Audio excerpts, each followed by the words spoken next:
right, so we're going to go ahead and get started with our event for this afternoon in observance to the Reverend Dr. Martin Luther King Jr. My name is Deacon Jerry Ford from United Ordained Church.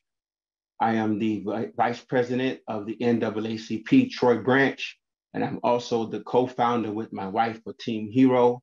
Hero standing for helping everyone recognize opportunities.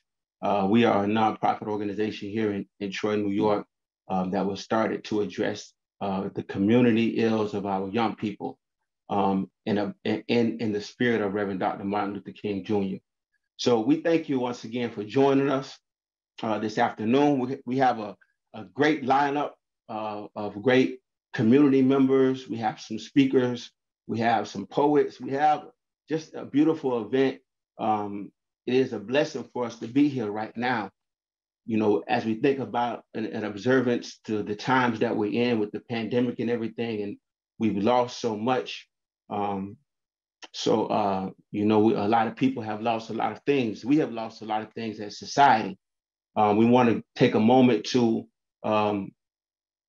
pay some respect to our last year's co-host who was with me last year, who co-hosted the event, which is my big sister, Miss Shauna Davis. She recently lost her mother. And like I said, we've lost a lot. So it's a blessing for all of us to be here right now. I hope that you are excited as I am about today's event. We're going to go ahead and get started here. So we're going to shift over to Reverend Hunter. He'll be leading us into the next part of our event. Go ahead, sir. Good afternoon, everyone. I'm Reverend Xavier Hunter, pastor of the Fifth Avenue AME Zion Church in Troy, New York. We want to open up this program with a word of prayer. Let us pray. On this afternoon, we've come to God. We've come to every higher power represented on this evening. We've come to every spirit, every belief that is represented near and far, all across the breadth of this thing called life. We've come gathering, remembering the life and legacy of Reverend Dr. Martin Luther King. We've come on this afternoon praying that we receive some new direction of how we can continue to move social justice forward, how we can work together, how we can change our community. We ask right now that we open our hearts, our minds to receive whatever might be poured out in this program, that we will leave better than how we came, and we'll leave knowing that we have work assigned to our hands to do. Draw this community together. Draw us to be better for this season, that life that we are in. We are better together, and we trust that we are headed in the right direction. And amen. It has been a good afternoon, all. I hope you are warm and safe as we share together on this Martin Luther King Jr. Day, wherever you are. But we are glad that we are able to come together in this virtual setting to remember the life and legacy of Dr. King. I've been tasked with opening us up and setting an atmosphere that we might come to understand and hear the call to action on this afternoon. Today, we will hear how various organizations around the region are committed to the idea that labor and community working together for social justice is needed and needed right now. This afternoon, I cannot say it enough. Working together works. I'll say it again. Working together works. Type it in the chat. Say it with me one more time. Working together works. It is our obligation as human beings, and regardless of our race, creed, religious belief, age, social or economic status, flaws and all, we all need to do our part to ensure social justice for all. When we bring it all together, your little bit and my little bit, your gifts and my gifts, the exchange of ideas and true concern for each other's well-being, our little can become much when we work together. Not only can we change Troy, not only can we change the capital region, but I believe we can change the world. In 1957, Dr. King said, Life's most persistent and urgent question is, what are you doing for others? I encourage you that as we move through this program, you ponder that question and have a true moment of reflection. What are you doing for others? We won't all be the same, but we do have to be on the same mindset that we are in this together, that I need you and you need me. We need each other to move things forward. It may not be now, But when labor and community come together, it ensures that future family members, friends, and generations down the road live in a world that is better to them, and social justice for everyone becomes the norm and not the exception. Did you know that one of the most unique relationships in nature exists between wolves and ravens? Scientists say that they have developed such a relationship that even allows them to communicate with each other. Two animals that could not be more different. Ravens, a scavenger of the air, and wolves, predators on the ground, learning to work together and understanding that working together works. This relationship exists for the betterment of both parties to create a better world. Helping others works because when you help someone now, it paves the way for someone to help you down the road. Ravens and wolves work together for three reasons. Provision. They work to provide for each other. Wolves, being the predator, will go and hunt food. The raven will fly over at times and follow the wolves as they take down the prey, and then both ravens and wolves eat together. At other times, when the ravens fly high and ahead, they identify food or carcass, and then they send a call out to the wolves so they can come and join them at that place and eat together. They work together for protection.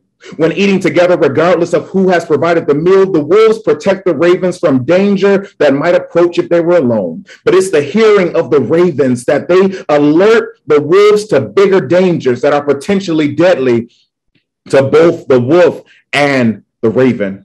And so they work together for provision, they work together for protection, but they also work together because they understand there is power, there is strength in numbers. Working together works. The raven and wolves have more skills, more resources, and more potential when they work together. When labor and community come together, much like the ravens and wolves, we can do more than coexist. We can excel together to make a difference for social justice. Having a like mindset to provide and protect for each other, and understand that working together, we have more power. We have the potential to change the world if we are willing to work together. Today, let us decide to not desire to be the drum major, but let us seek a heart to do our part. One band, one sound. Let social justice be our drum major.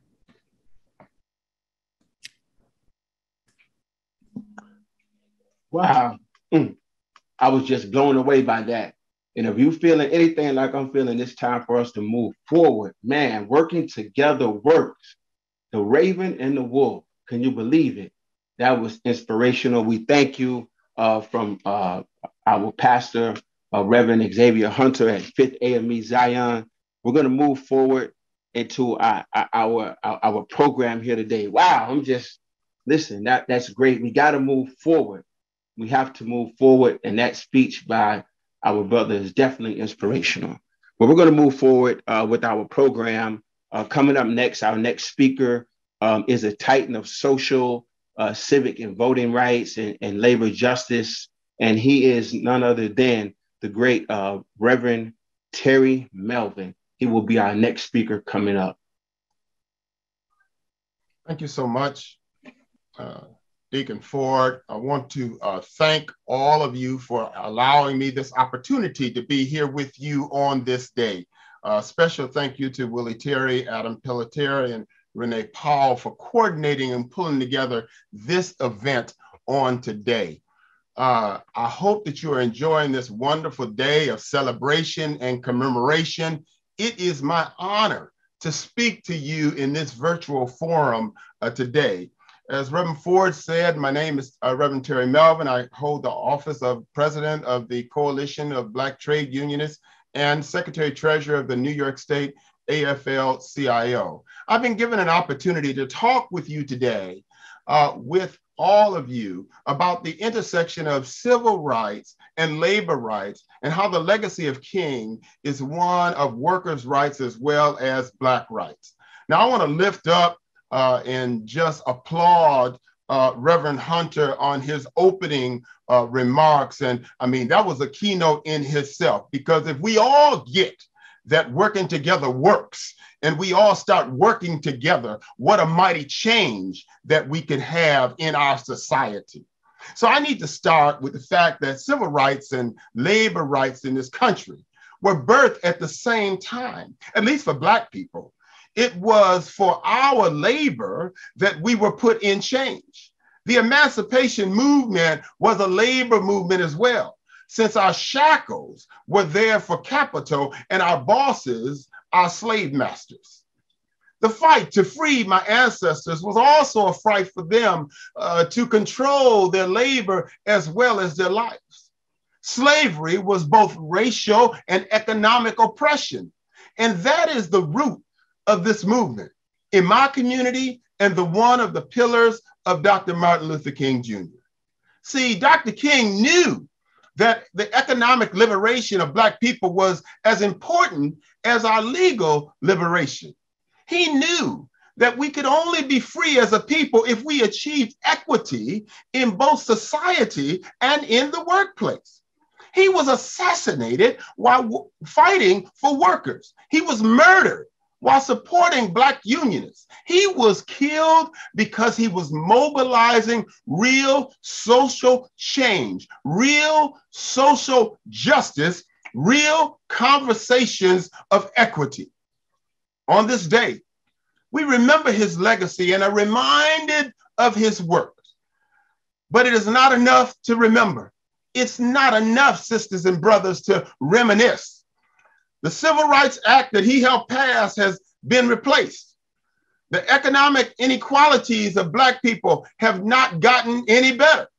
I'm an author, a student, if you will, of Dr. King's speeches, and I see that the same speeches he gave 50, 60 years ago is the same speech that can be given today, and it's the same struggle. Our struggle has not ended, sisters and brothers. Obama's election did not erase oppression. It galvanized the opposition. It empowered the white supremacists. It got us the Orange Menace in 2016. The struggle is not over, my people. Our fight is far from done. Right now, there's a massive anti-work movement where non-union workers are quitting in mass, demanding better standards, holding their employers accountable.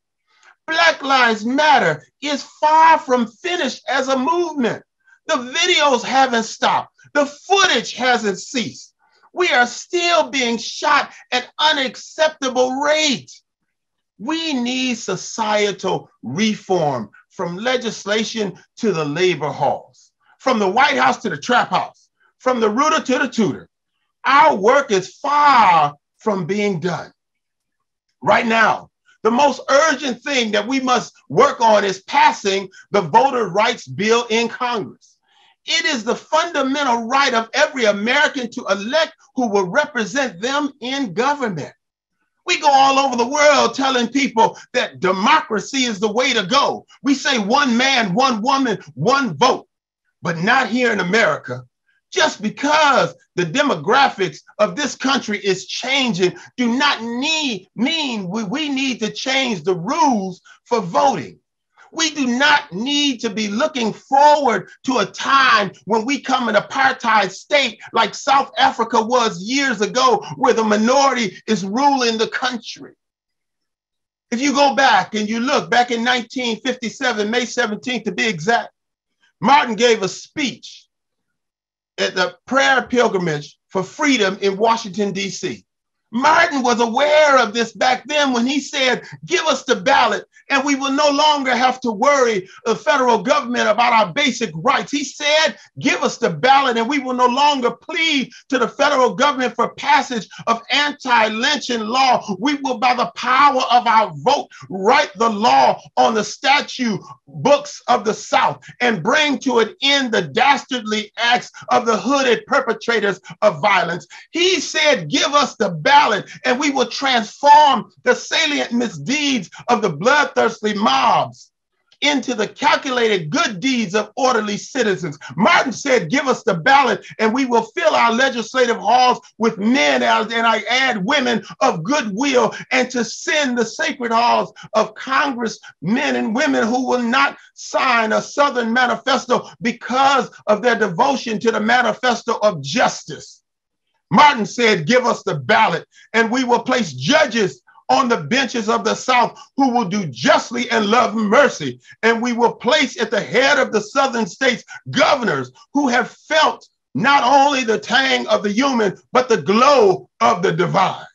Sisters and brothers, my own organization, the Coalition of Black Trade Unionists, was born because Black labor believed that our own labor movement that we were paying dues to, we needed to take a strong position in the presidential race in 1972 between Nixon and McGovern. We sat back as the labor movement said that they were not going to take a position. We came together as Black labor and said, not today, not at this time. We have a right to speak up, and our movement that we pay dues to better listen to us. And when we came out of that conference, we came out with a resolve that as an organization, we were going to educate our people. We were going to educate Black unionists within the movement. We were going to train them to be able to move up in the movement. We were going to be the voice of the voiceless in our movement. And that is how we became CBTU. There's nothing, sisters and brothers, more fundamental in a democracy than the right to vote. To save American democracy, we need democracy in the U.S. Senate. We cannot afford to let voting rights fall victim to a procedure tool conceived in segregation. The Freedom to Vote Act and the John Lewis Voting Rights Act, Advancement Act, would protect the right of every American to cast our vote and to have that vote counted. It is desperately needed federal response to the attacks on voting rights happening in state legislators across our country. And the progress on reform and the filibuster would help open the door to the rest of our democracy and investment agenda, good union jobs, the right to organize and more. America's unions won't let any anti-worker minority block the will of America's people expressly, decisively in the 2020 elections and in recent polling. The choice is clear. Sideline the filibuster, my sisters and brothers. We got to get that message loud and clear to our Senate. Let me leave you with this. 6 months before King was assassinated, he spoke to a group of students at Barrett Junior High School in Philadelphia on October 26, 1967.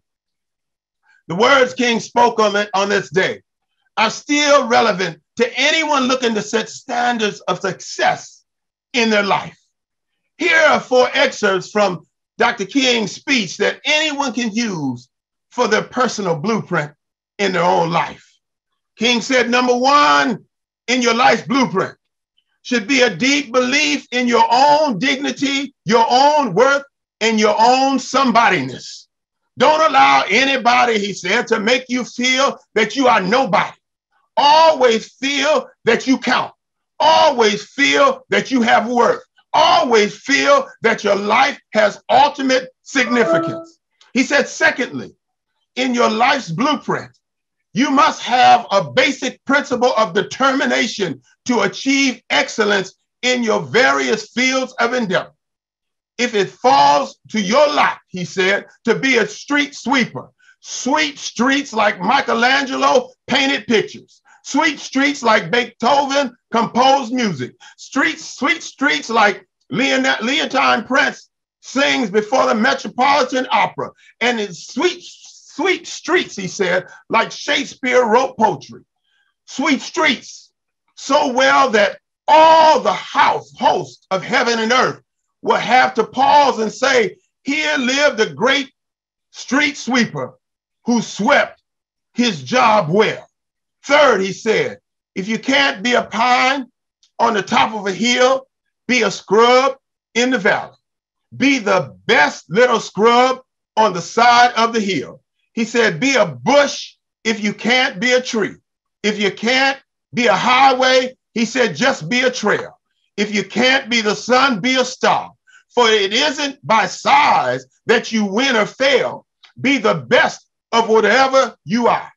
He said, and finally, in your life's blueprint, you must be a commitment to the eternal principles of beauty, love, and justice. He said, however young you are, you have a responsibility to seek to make your nation a better nation in which to live.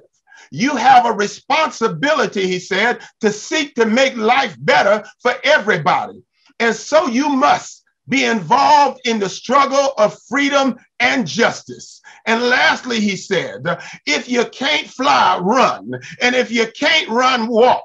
And he said, if you can't walk, crawl. But by all means, he said, keep moving.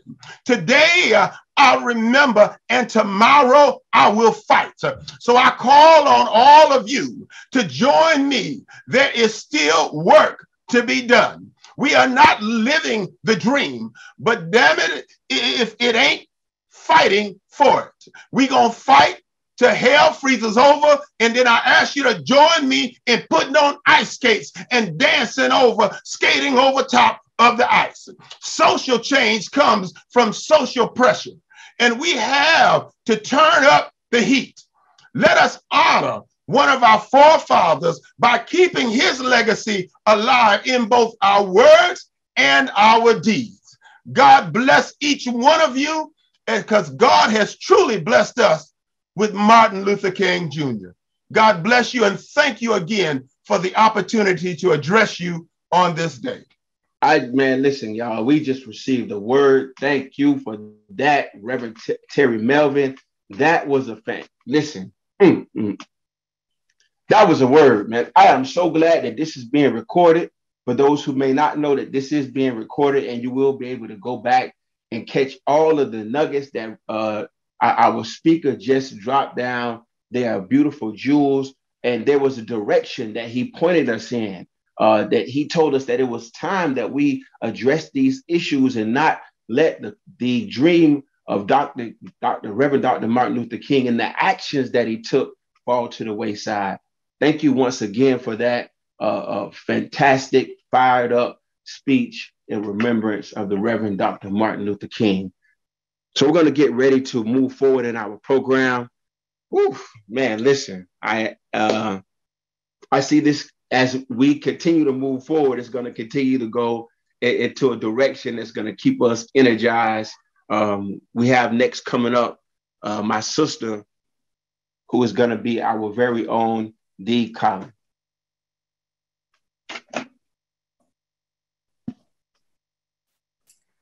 Good afternoon, everyone. I'm really grateful to be part of this event today.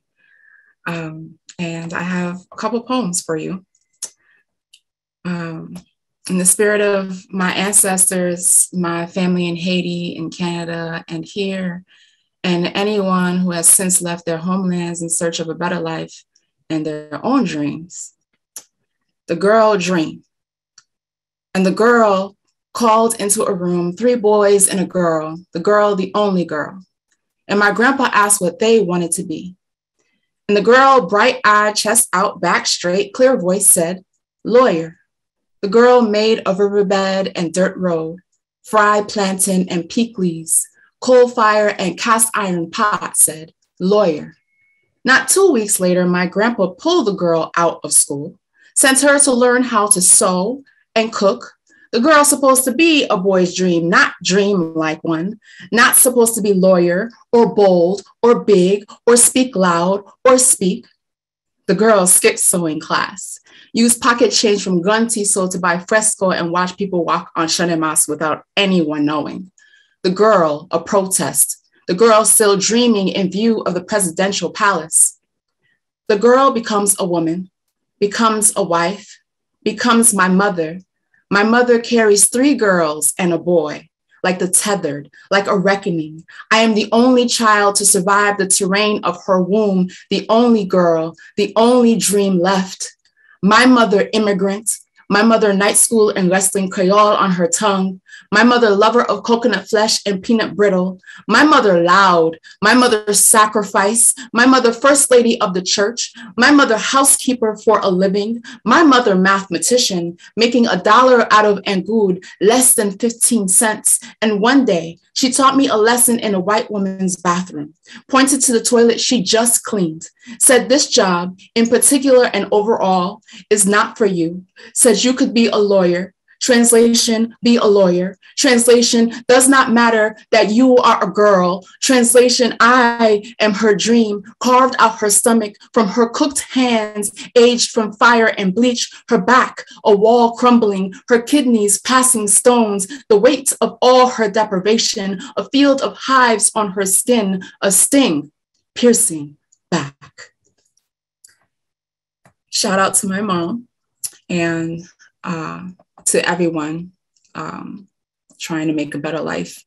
And in the spirit of today, I have this short haiku. Well, haikus are short anyway, but the haiku reads, "The king is dead, long live his dream, and these words hanged from his open mouth."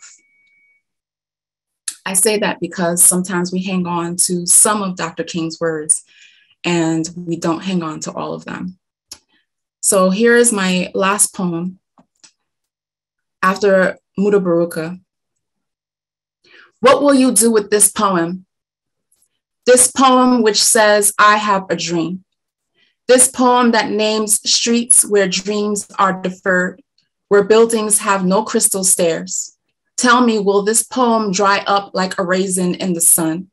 Or will the word dream be the only thing we remember about this poem? This poem shouts from a mountaintop and is not afraid to die. This poem is tired. This poem speaks from its own monuments while in search of a lost bell to let freedom ring. What will you do with this poem?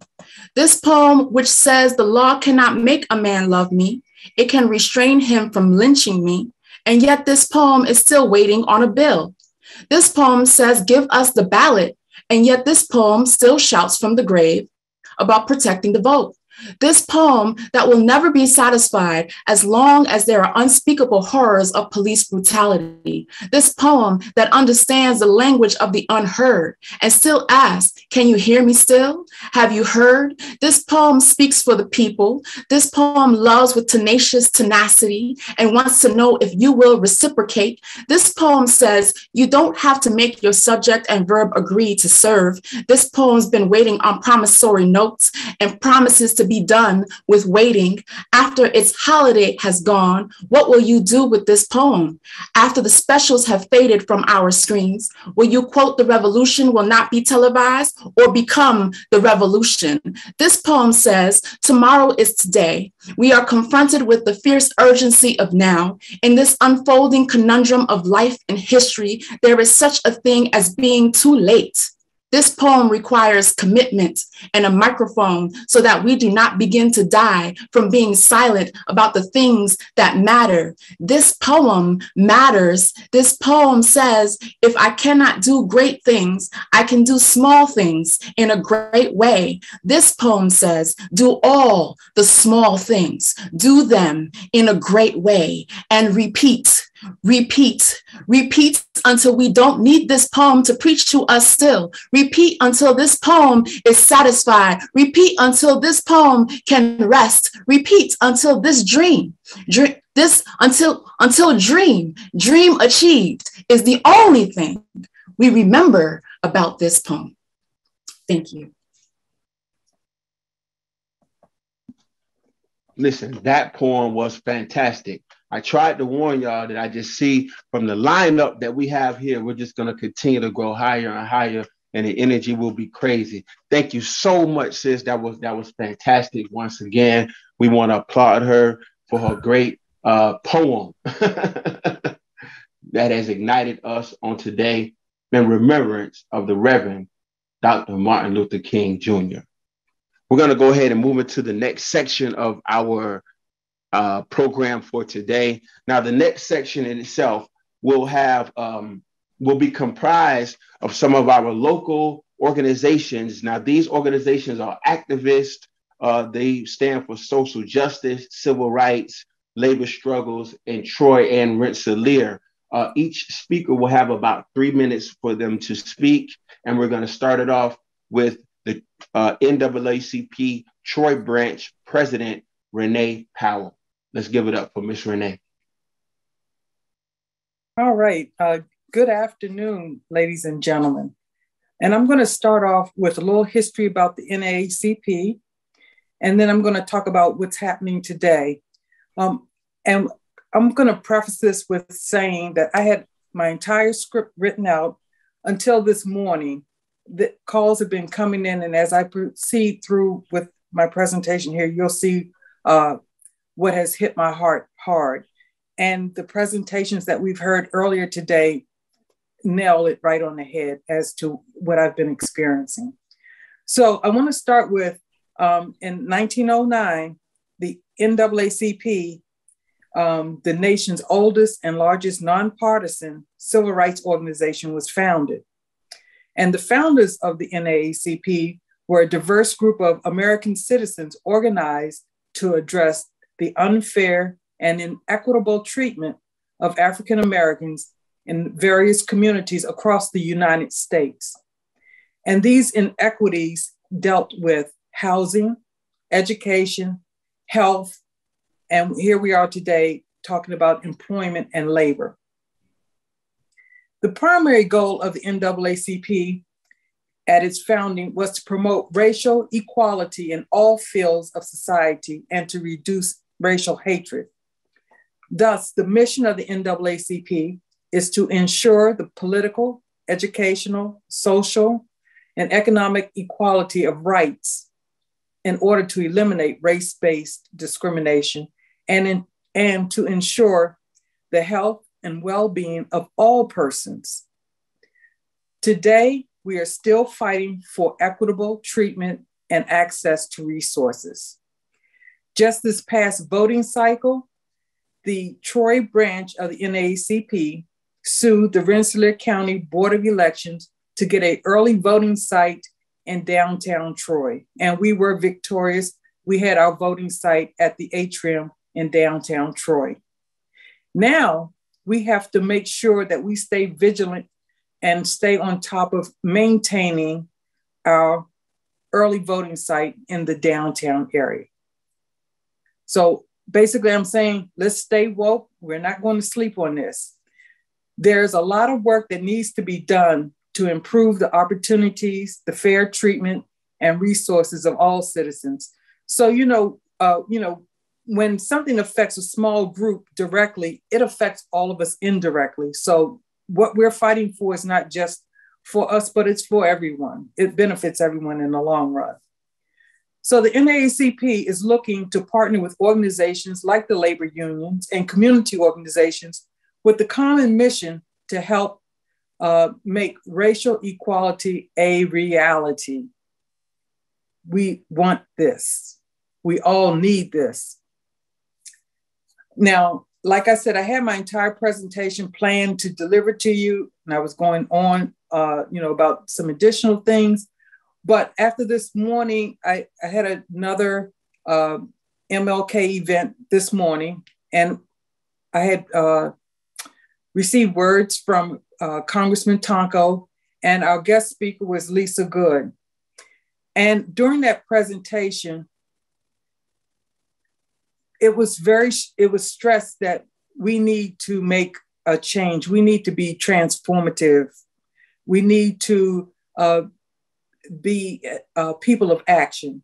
And so as a result, I'm gonna give you a challenge, but I just wanted to say this as well. 3/4 through the way of planning this event, I shared with Adam that the family of the Reverend Dr. Martin Luther King was calling for no celebration on this day without meaningful voting rights. And there have been 3 separate voting rights bills. I wasn't aware of that. All I heard was about the John Lewis, but there have been 3 put forth. We had the For the People bill, we've had the Freedom to Vote bill, and we've had the John Lewis Voting Rights Advancement Act. And that the latest one was in November 2021. Now that's to say, in 1965, the first voting rights bill was passed, and that bill was an amendment to the 15th Amendment. So this is going way back, and here we are still fighting this fight. We have to act. What I'm going to ask everyone is contact your state senator and let them know that we want this bill passed. I know that the senators for the state of New York are in favor of this, but we still need to put the pressure on them. We need to let them know. The House has passed this, the Senate is blocking. Not only do we need to contact our senators, but we can reach out to senators in the other states. And we know who those 2 senators are that are causing us grief. We need to chime in. Call your friends, call your family members, let them know that they need to contact their people. And if you want to know what to say, go to the naacp.org website and go to the call to action. They have a whole script for you, tell you how to do it. I ask that we come together. We are fighting for our voting rights. We're fighting for our democracy. We are fighting for our lives. Thank you. Thank you. We thank you very much for all of that information that you just provided to us. So that is one of the pluses about today's event. Not only are we getting some definitely fired up speeches, our lineup is phenomenal, but we're also getting the action steps that we need to follow up to. I feel that, based on what Ms. Renee shared with us, the fact that there hasn't been anything moving forward since the initial bill, and that was an amendment, that is unacceptable. So we have to have concrete steps in moving forward and make sure that we follow up with them. So speaking of follow up, our next speaker will be Noreen Mcgee from the Justice Center of Rensselaer County. We're going to allow Noreen to go ahead and start with her presentation. Thank you. Thank you, Jerry, and good afternoon, everyone. It's an honor to be here today. The Justice Center of Rensselaer County embraces good trouble by addressing structural prejudice in our institutions. Today, because of structural racism that persists throughout America, there is a systematic campaign to suppress the right to vote, targeted particularly at minorities and low-income voters. There are more than 250 bills in 43 states dominated by Republican legislatures targeted to impact Black and minority voters that, if passed, will make it more difficult to access the ballot box. Witness what's going on in the US Senate right now, where 50 Republican senators and 2 Democrats refuse to vote yes to pass the John Lewis Voting Rights Act that will restore the landmark Voting Rights Act of 1965 that Dr. King dedicated his life's work to. But voter suppression doesn't exist only in red states. It exists right here in Rensselaer County. In 2019, after the New York State Legislature passed landmark election reforms with 9 days of early voting as its capstone, the County Board of Elections repeatedly refused to locate an early voting site in the heart of Troy that would give equal access to minorities and low-income voters. Community groups fought valiantly for this early voting site, but in the end, it took a successful lawsuit filed by Attorney General James to force the commissioners to do the right thing. Clearly, the strident forces attacking voting rights are alive and well throughout the country. Why? It's all about the white majority retaining political and economic power. Politicians respond to those who vote. Lower turnout among minorities and low-income voters means that policymakers are less responsive to their concerns and more apt to appeal to the concerns of the powerful high-income voters.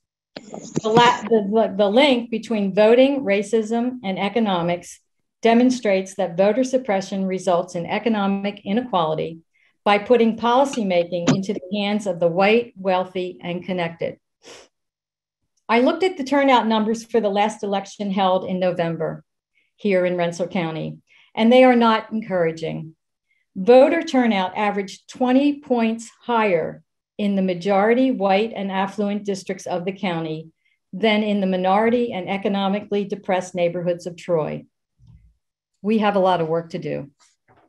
To conclude, voting is imperative if we want safer neighborhoods, better schools, good jobs, affordable housing, decent healthcare, and yes, even the trash to be picked up. All of us need to do more. In the spirit of Dr. King, activate your power to register voters, educate voters, and get voters to the polls. Finally, when in 1957, Dr. King made his speech entitled, "Give Us the Ballot," he made this statement: "So long as I do not firmly and irrevocably possess the right to vote, I do not possess myself. I cannot make up my mind. It is made up for me. I cannot live as a democratic citizen, observing the laws I have helped to enact. I can only submit to the edict of others." Thank you. Thank you. Thank you. And that was perfect follow-up for what Ms. Renee just talked about in regards to the voter suppression and the John Lewis voting rights bill. So just to hear that and receive more information on how, you know, we are still under attack. Things are not the way they should be, and we shouldn't be waiting for them to change. We should be the change. So thank you once again, Noreen Mcgee, for that fantastic presentation. We're going to move forward with the Troy Sanctuary campaign. We're going to have Sohan Burke. Thank you so much. Thanks so much, Jerry, and hi, everybody. I'd like to begin by remembering Dr. King's Beyond Vietnam speech delivered at Riverside Church in 1967. In that speech, speaking as a citizen of the world, Dr. King called not only for withdrawal from Vietnam, but for the extension of asylum to all Vietnamese people who feared for their lives. Calling the US the greatest purveyor of violence in the world, he said, "A true revolution of values will soon look uneasily on the glaring contrast of poverty and wealth.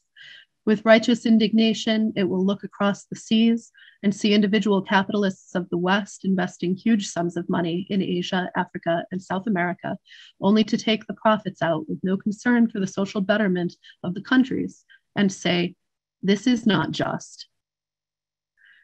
More than 5 decades later, American military intervention and economic predation around the world have indeed set us on the path to what Dr. King called the long, dark, and shameful corridors of time reserved for those who possess power without compassion. This is especially evident in US immigration policy, which criminalizes and brutalizes asylum seekers, even as our foreign policies, trade deals, climate denial, and failed drug war destabilize their home countries. And then, when the victims of our deranged foreign policy arrive at our borders, we often expel them or throw them indefinitely into the same corrupt prison system that was built to exploit Black people in the aftermath of slavery and Jim Crow.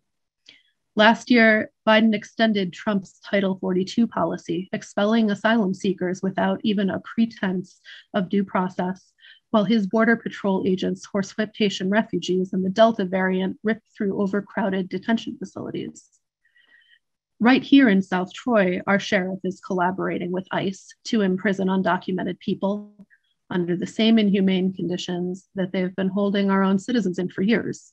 Last fall, a young woman known as Ms. Q filed a civil rights complaint with DHS, blowing the whistle on the medical neglect and abuse that people face in the jail. Following public outrage and a demonstration at the jail, Ms. Q has been released. Her immigration case is still pending, but she is finally receiving medical care for the broken ankle she sustained in ICE custody. And most importantly, she is with her family and partner again.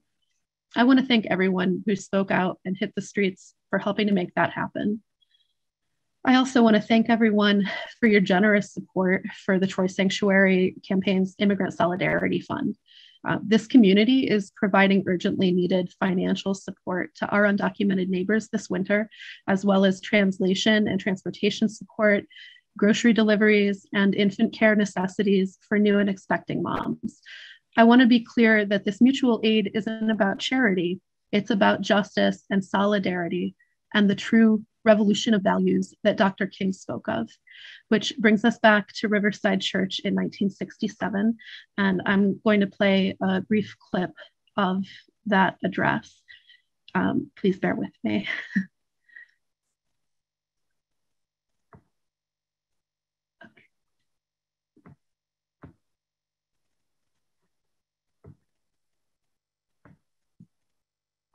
Children, I come tonight to speak for them.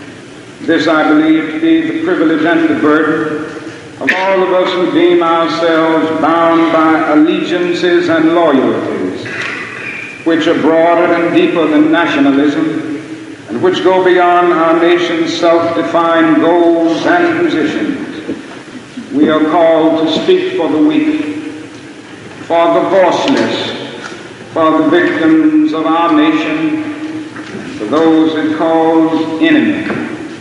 For no document from human hands can make these humans any less our brothers.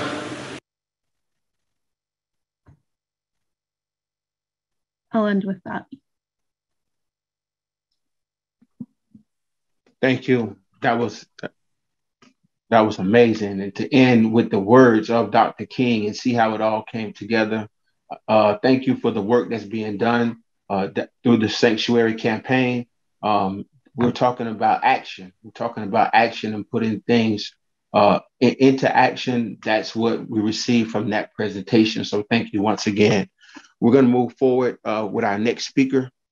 Our next speaker will be Adam Pelletier for the Troy Area Labor Council, a fantastic gentleman who actually helped organize this event.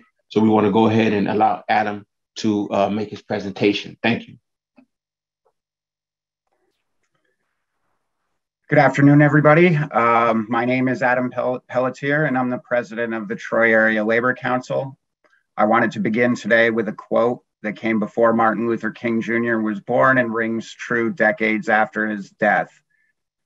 During the lifetime of great revolutionaries, the oppressing classes constantly hounded them, received their theories with the most savage malice, the most furious hatred, and the most unscrupulous campaigns of lies and slander. After their deaths, attempts are made to convert them into harmless icons, to canonize them, while at the same time robbing the revolutionary theory of its substance, blunting its revolutionary edge, and vulgarizing. Let's think for a moment about how this quote applies in real life, and specifically in the case of Martin Luther King Jr. In 1966, 2/3 of Americans held an unfavorable or highly unfavorable view of Martin Luther King Jr., and only 12% of Americans held a highly favorable view.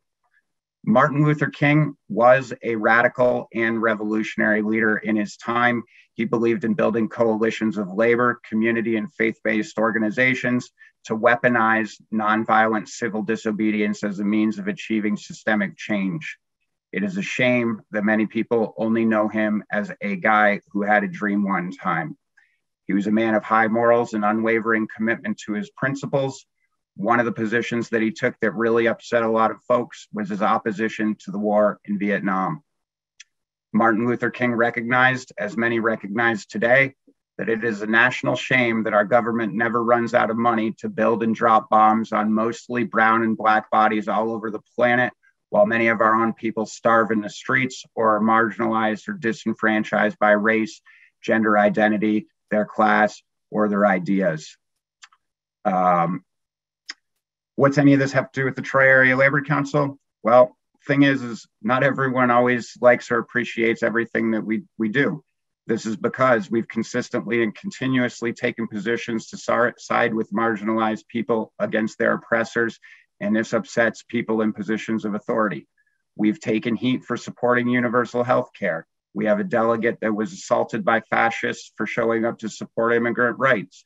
We've had delegates get assaulted with chemical weapons by military police on horseback in Albany when we showed up for Black Lives. We've had delegates struck by automobiles picketing for workers' rights, and we've alienated some local politicians by opposing the destruction and raping of the last piece of untouched land along the river in Lansingburg. We've taken positions against the war economy, and we're gearing up to take a position on statewide good cause eviction laws that'll help protect tenants from eviction proceedings. Lastly, I just want to say, if you're not active in your union, get active. If you don't have a union to get active in, build one.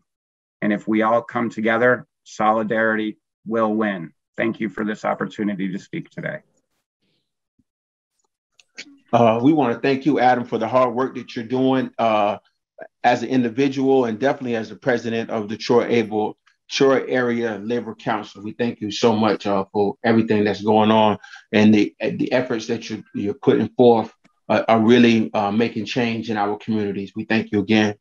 We're going to move forward with the People's Health Sanctuary, Health Justice, Eileen Javier. Thank you so for joining us today.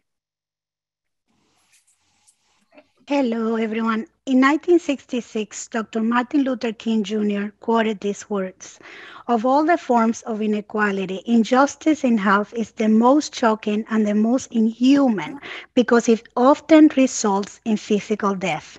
He was referring to the inequalities the people of color face in our healthcare system back then. Unfortunately, it's still true today.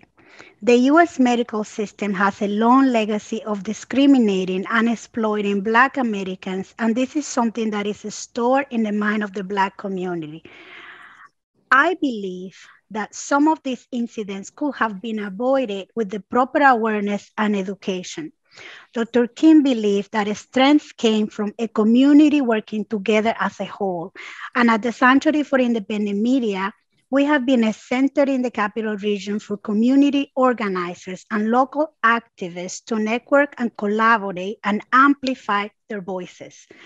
A way of reparation is providing education and knowledge to empower people of color and our community with the vast resources available in the Capital Region. And Monday through Friday, we do that with our radio program. Dr. King once said, "Life's most persistent and urgent question is, what are you doing for others?" In 2019, we sat down to talk about the need to establish a community-based space where we could share health skills, provide basic integrative care, and explore ways to build networks of community health care where local grandmas can come and share their knowledge, where we focus on cooking soul-nourishing food and share recipes. This might not be deemed as the healthcare that we have, but it was the healthcare that we all share growing up. A way of reparation is empowering our community to take care of their health needs, to talk about their personal experiences, and make informed decisions about their healthcare. Earlier, Reverend Melvin spoke about the speech delivered by Dr. Martin Luther King Jr. in 1967. What is your life blueprint? We should all print that speech and read it once a year. I want to emphasize the last words of the speech again. If you can fly, run. If you can't run, walk. If you can walk, crawl. But by all means, keep moving. Reverend King's legacy is that we heal the community, collaborating, creating alliances, and united for social justice. And at the Sanctuary for Independent Media, we're trying to follow and honor the legacy of Reverend King every day, because we believe his words that the time is always right to do what is right. Thank you. Thank you. Thank you, Eileen. That was a great explanation of the great work that's been going on down at the People's Health Sanctuary. We thank you so much for providing that information for us. Once again, like I said, this is being recorded. This is being recorded. If you feel that you may miss any of the information, you can go back and get involved, because we're not just talking about what needs to be done. There are local organizations and individuals who are in our communities of Troy, who are in Rensselaer County, who are across the state and the nation, who are doing things. So find a way to get involved. Next, we're going to have Dan Banks. He's going to come up. Dan's going to speak from the Troy DSA. Thank you again. Go ahead, Dan. I'm sorry, David. Okay. Good afternoon, friends. Troy DSA recently renamed its Defund Troy PD committee to the Abolition Committee, in part because its charge is nothing less than the dismantlement of the prison industrial complex in Rensselaer County. We will never be satisfied, to quote Dr. King in his famous I Have a Dream speech, so long as Black people, quote, are victims of the unspeakable horrors of police brutality. We further recognize that he wrote in The Nation in 1964 that, quote, for many white Americans in the North, there is little comprehension of the grossness of police behavior and its wide practice. That is why our work is twofold: to raise awareness of the systemic violence perpetrated by law enforcement organizations in the region and to seek justice for that violence.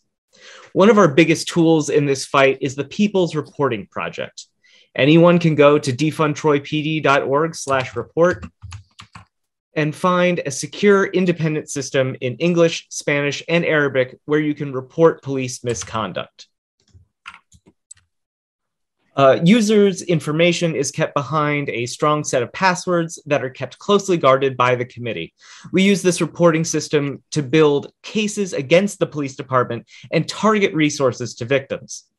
If you or a loved one has been inappropriately dealt with by the Troy Police Department, the Rensselaer Sheriff's Office, ICE, or any other law enforcement agency in the area, we want to hear about it. You can remain anonymous.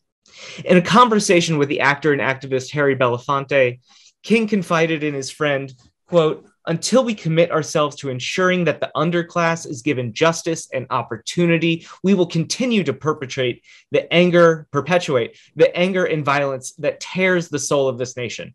I fear I am integrating my people into a burning house.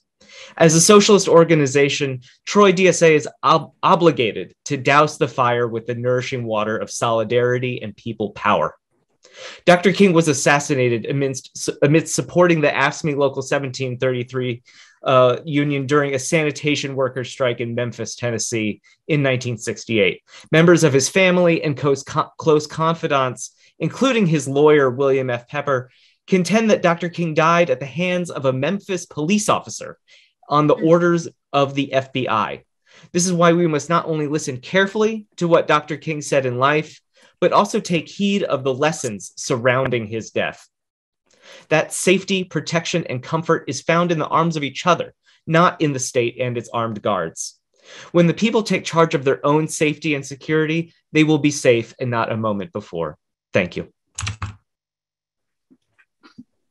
Thank you, David. Thank you so much for bringing all that great information.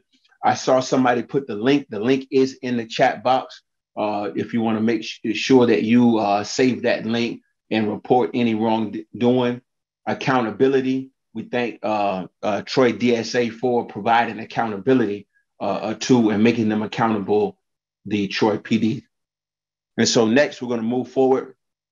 We're going to have the Friends of the Mohican Tuck, and that's going to be the presentation by Jess Bennett. Go ahead, Jess. Thank you. I'm a co-founder and organizer for Friends of the Mohican Tuck, and we're a broad coalition of community members partnered with local, regional, statewide organizations and advocacy groups, and we work under the guidance and consultation of Indigenous leaders of the Schaghticoke First Nations, Taino, Ramapo, and Akwesasne Mohawk nations.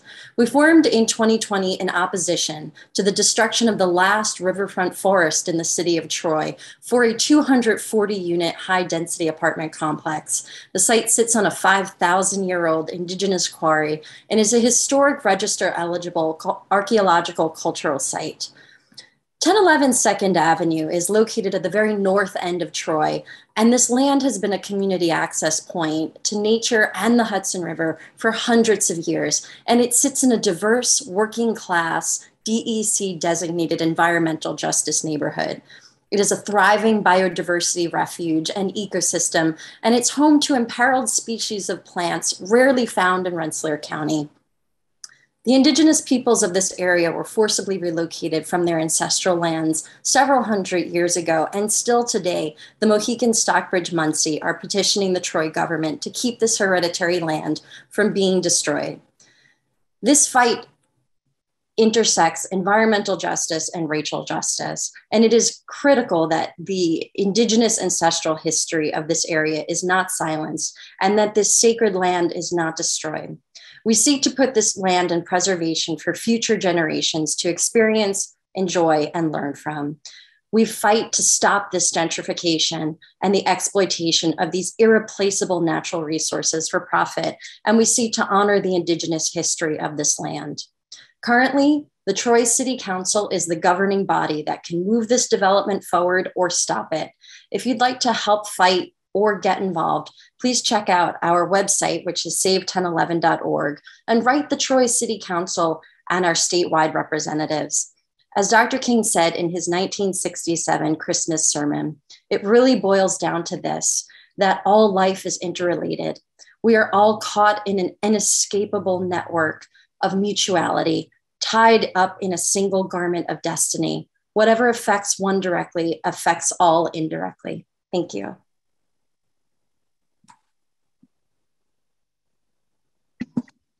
Thank you so much, Jess. We appreciate you and the information that you provided to us in regards to that great land that we still need here. We do not need to see that land developed. We need that here because it holds so much value, holds so much honor and respect for that place. Thank you. So next we're going to have Dan Lies. He will be giving us a presentation from Collective Effort. Howdy, y'all. My name is Dr. Daniel Allen Lyles, and I am Vice President for Operations and Research over at Collective Effort. So Collective Effort is a marketing and media company here in Troy. It was started by a group of primarily Black students. We're mostly from RPI, though we do have a couple from Clarkson and UAlbany.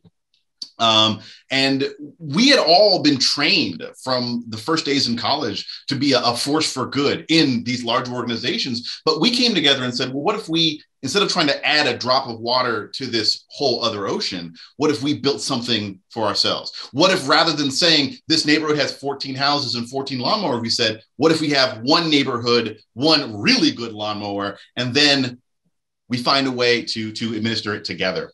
And so as an organization, we provide full service marketing. That is from branding all the way up to strategic developments, event development, coordination.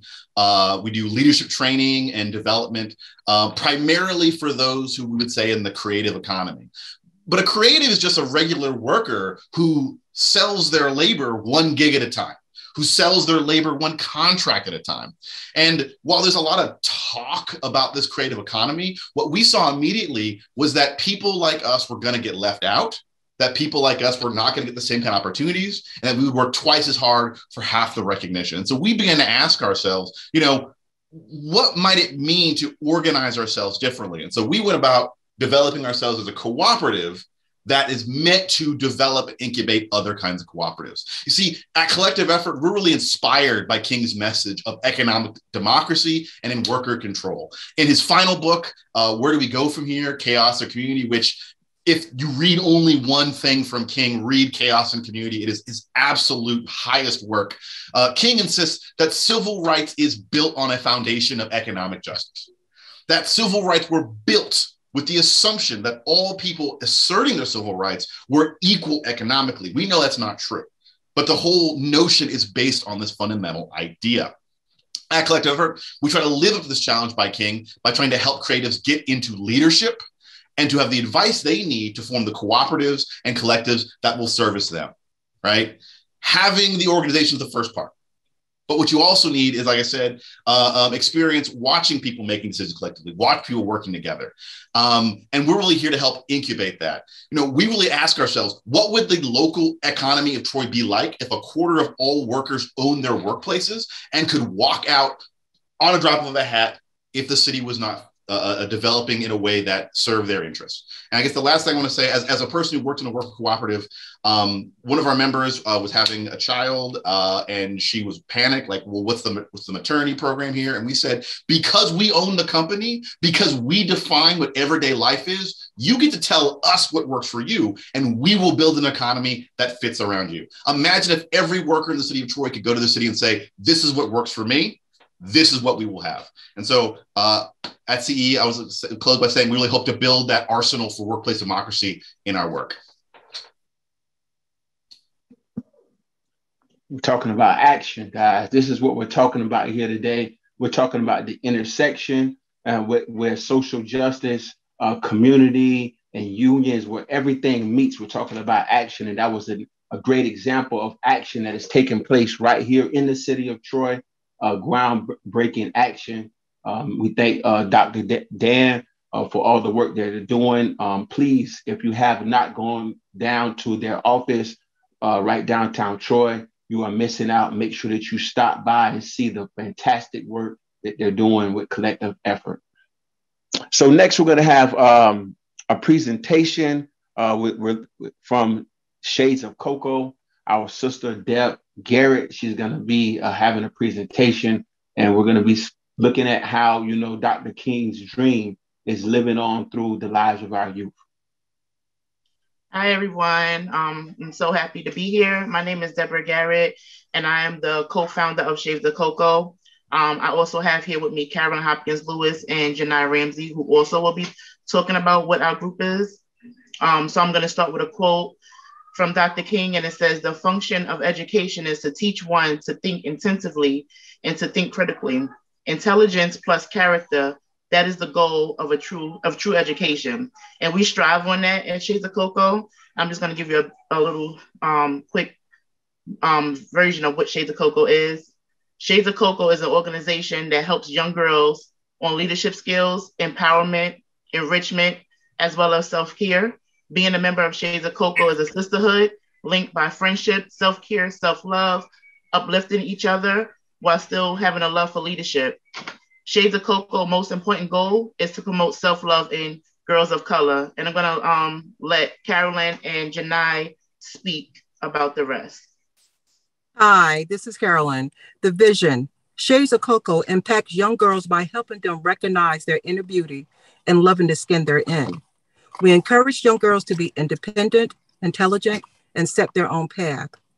Giving them the skills to be confident, allow them to succeed in school, but most importantly in life.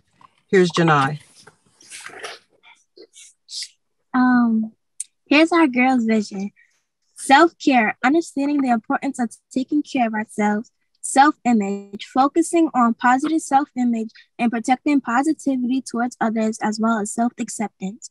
Empowerment, uplifting and supporting all girls, but especially your Shades of Cocoa sisters, while still striving to make a positive impact and shining your light in your community. Development, allowing others to help you learn and understanding your passions, while also helping with creating a path that is realistic and achievable path for success. Here's our Shades of Cocoa pledge. I pledge to be a true Cocoa sister, true to myself and my community, realize my potential and understand my goals, utilize my resources that will unlock my gifts, and encourage my fellow sister along the way. Here's our Shades of Cocoa affirmation. Being a true Cocoa sister is not about changing oneself, but about embracing my inner beauty and allowing my light to shine bright. Thank you.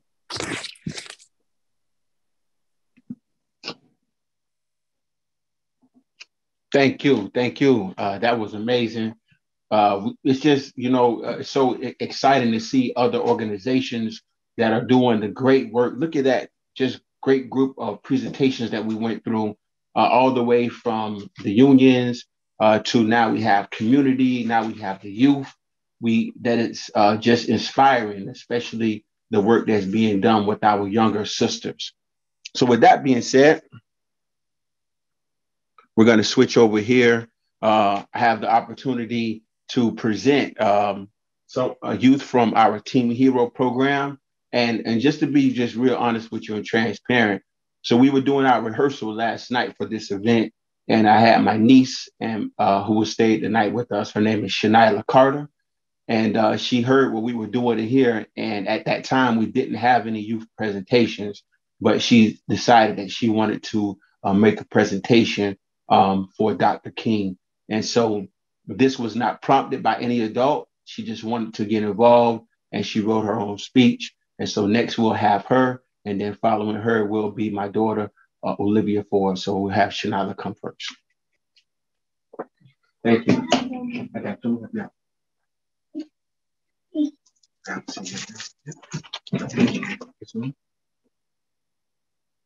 right, let's go ahead and say it. Okay. Dear Martin Luther King Jr., I am so glad that you're by my side today. On August 28th, 1963, Martin Luther King gave his first speech. Over 50,000 people were there. Martin Luther King didn't let down his people because he knew he could do it. When Martin Luther King gave his speech, he said it from the mind, not just the mind, the heart. That's why I'm giving this speech today, so people can learn from what I'm saying. It was good writing this speech. Thank you so much for listening to my speech. Have a nice day. Thank you, Nana. Can you get home, baby? Thank you. Right, come on, Olivia. So next we have Olivia coming up. Here you go.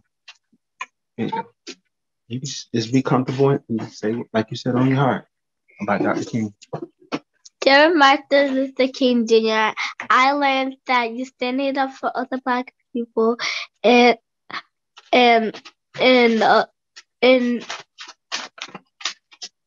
the past, Black people were not treated like white people because, like, kids that were different colors had to be in other schools, and they was not supposed to be friends, and they were supposed to be apart. Is it like that today? Today's the day that today is the day we have freedom and be free. Thank you. Thank you.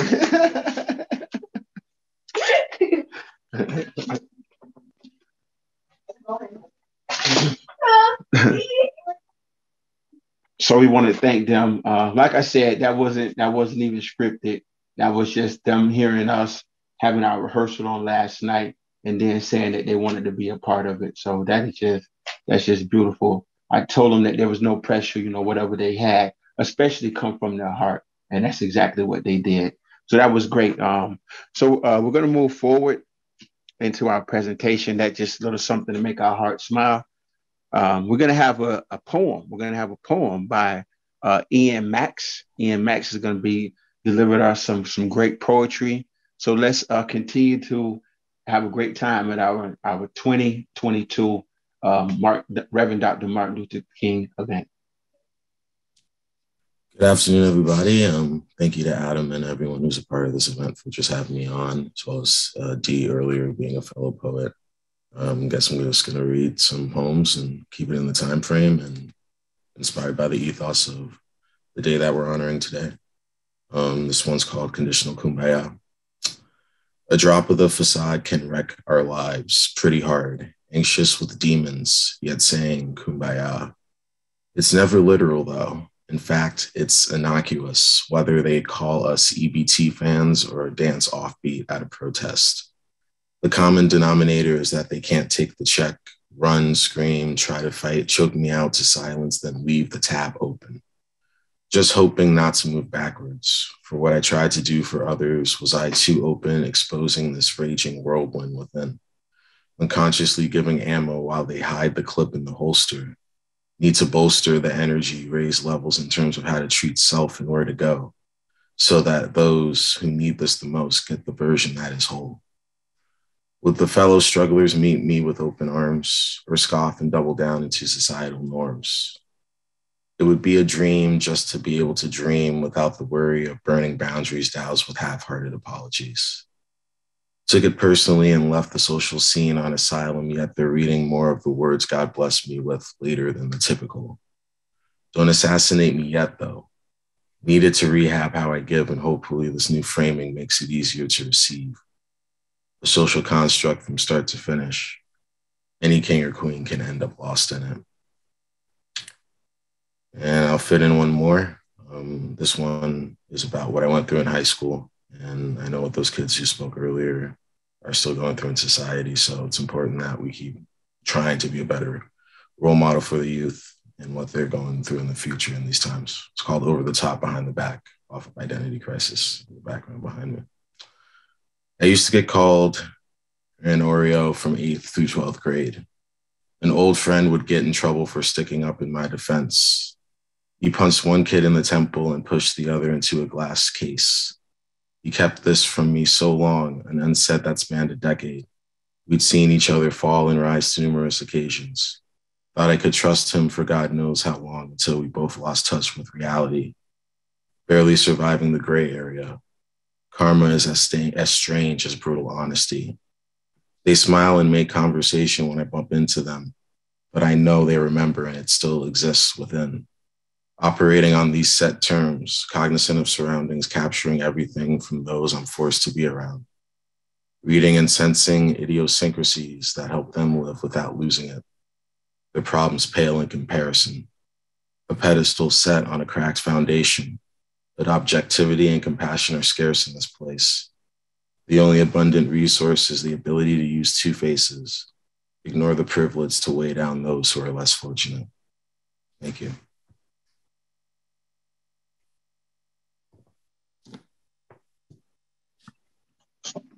Thank you, Ian. That was, okay, thank you. Yeah, thank you once again for those amazing poems, that descriptive that you gave, into your own personal experience is amazing.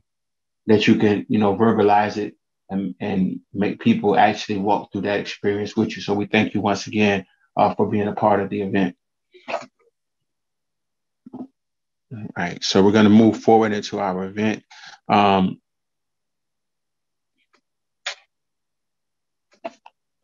The next part of our event will be comprised of a roundtable discussion, which will be moderated by our very own DeQuetta Jones. We'll be speaking about the political climate here in the city of Troy and the county of Rensselaer, and especially, the involvement of people of color. We had a phenomenal race on last year. We had a lot of people of color that threw their hats in the ring, and we are thankful for the victories that we did have, but we need to have more victories. And so we want to just discuss that and just look into that a little bit more. So we're going to move forward with our roundtable discussion. We have some great lineup, and I'll let the moderator go over that.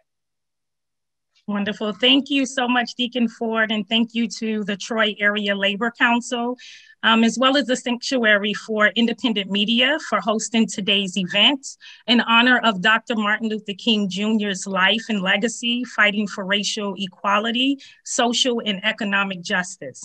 Shout out to all of our speakers that came before us today, and thank you to all that contributed to bringing this event together.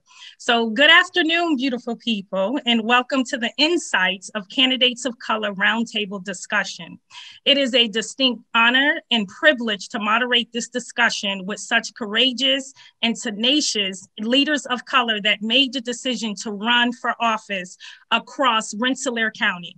Despite voter suppression, ballot harvesting scheme to hijack the Working Families Party line, ballot fraud, some limited resources, and zero opportunity to debate their opponents, our candidates of color stayed on course to the finish line.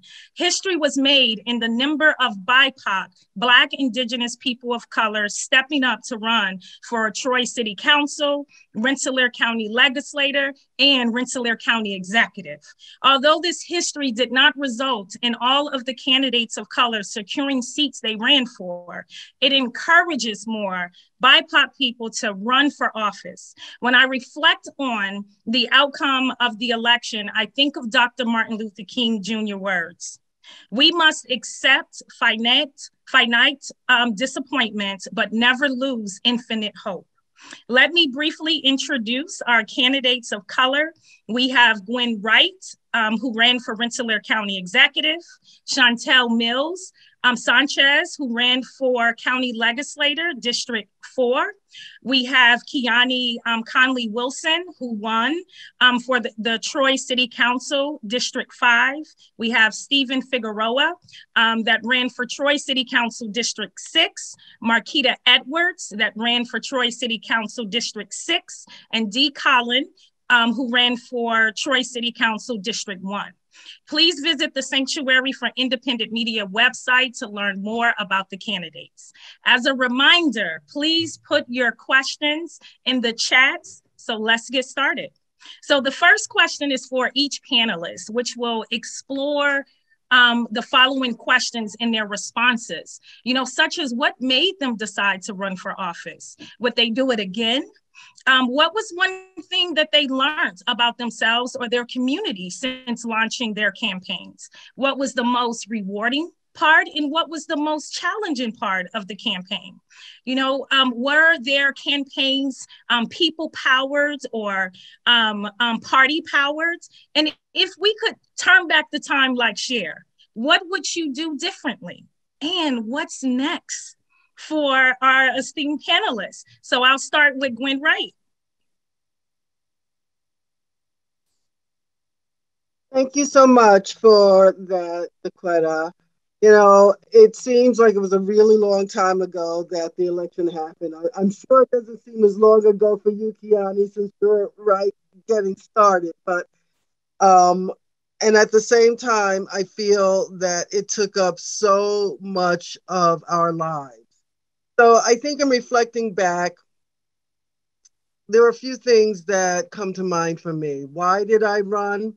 I ran because I was approached, I was asked, I thought about it long and hard and realized that being county executive was a job that I could do, that my background and experience really lent itself to that position.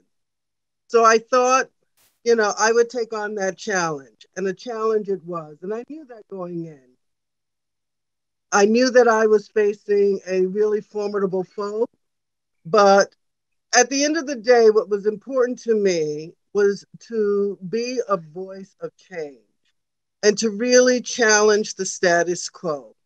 Win or lose, what I felt I needed to do was to really have people take a look at how county government is run in Rensselaer and to be a voice for looking at something different or seeing a different vision. And I feel that I was able to do that. My campaign was absolutely people-powered.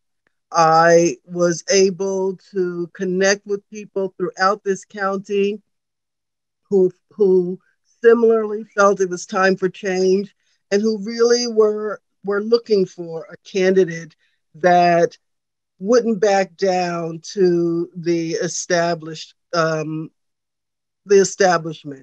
I feel that that's always been part of my life, and this was no different. And so I think that what was really helpful for me was the support and encouragement that I got from communities throughout the county, large and small, Black and white, people with resources who supported me by writing checks and contributing financially, as well as people who are of lower means who stepped up to volunteer and put boots on the ground to help us get as far as we did.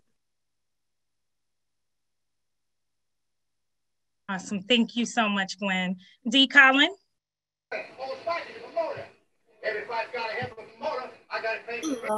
And thank you, Dakota.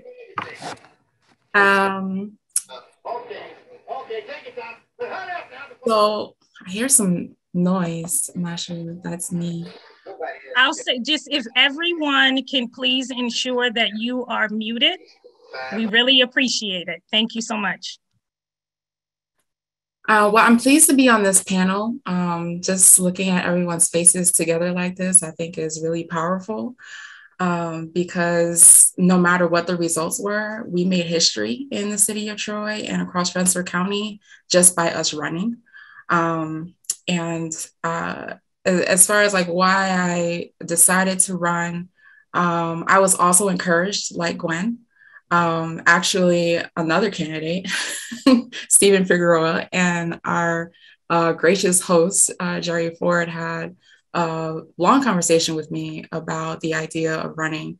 And also people in the past have, thrown it my way, suggested, would you should run for mayor, or would you run for an office or something like that. And the time felt like it was right to finally put my name in the running to represent my district. And so I did it.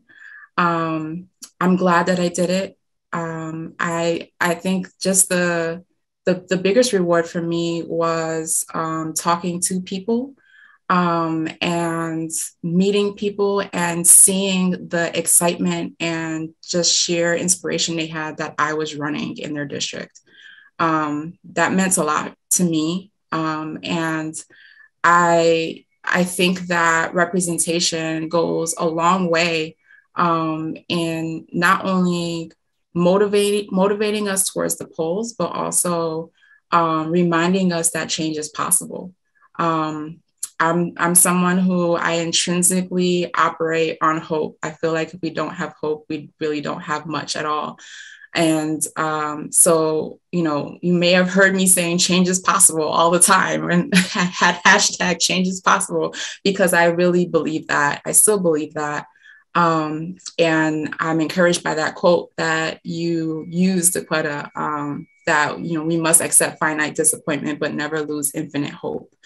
As far as would I run again, that's a loaded question for me personally.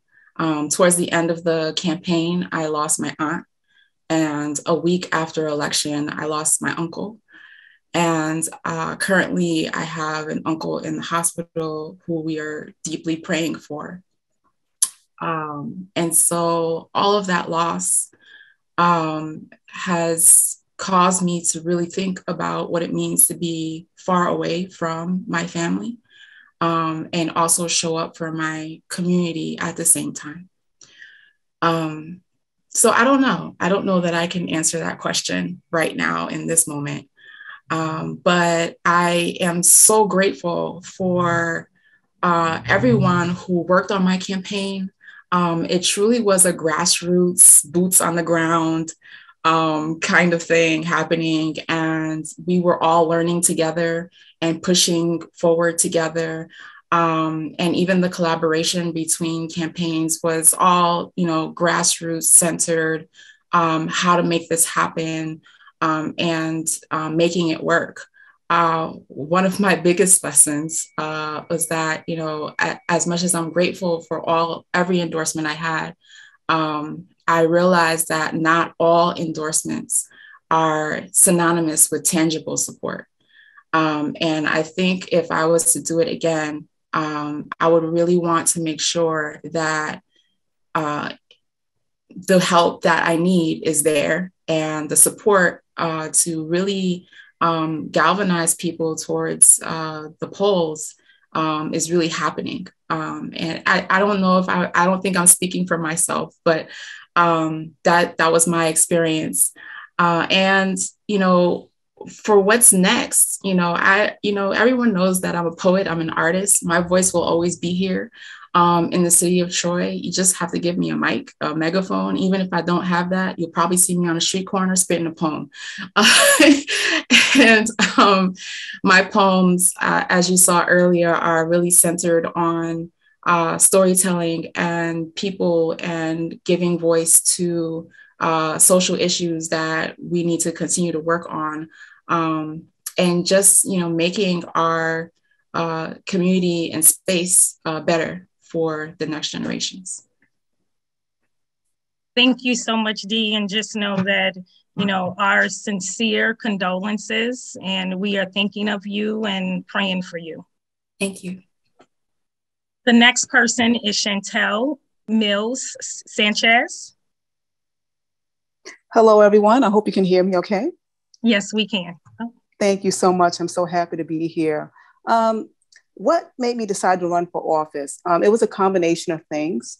The party needed a third candidate, and time was really running out.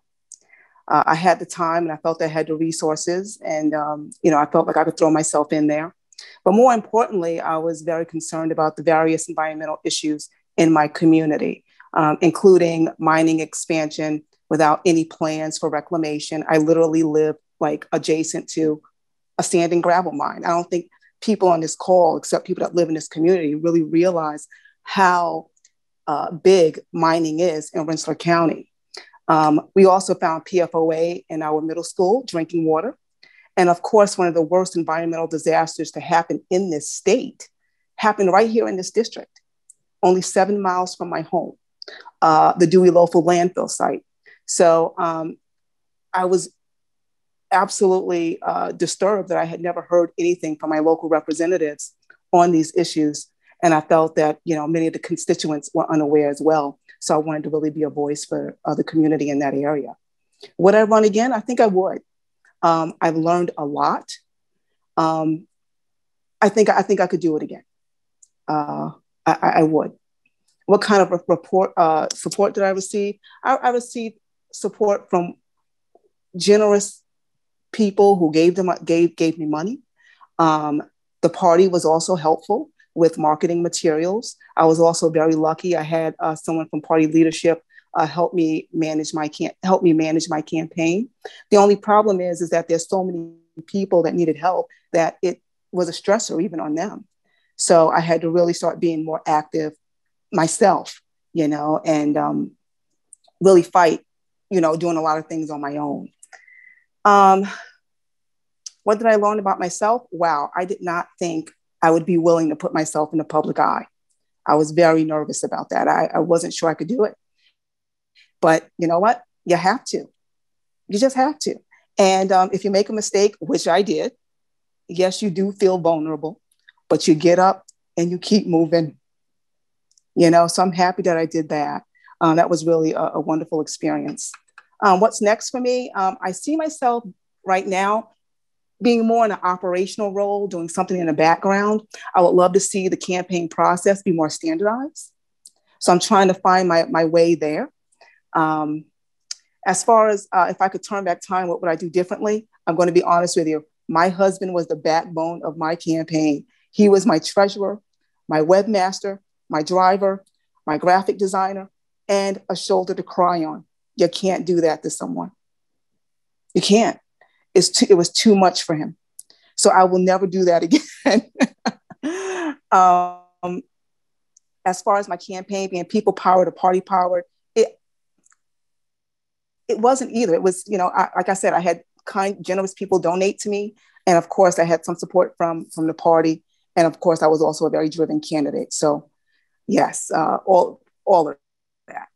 So that's it for me. Thank you. Thank you so much, Chantelle. Next, we have Stephen Figueroa. All right.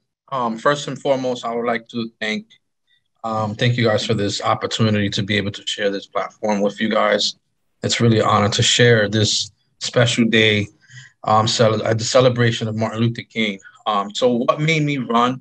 I've been doing a lot of community work, probably a good 10 years in the city of Troy with the platform of Team Hero, and just seeing the lack of resources, the lack of diversity, the lack of just the people being connected was very disturbing to me, especially in North Central.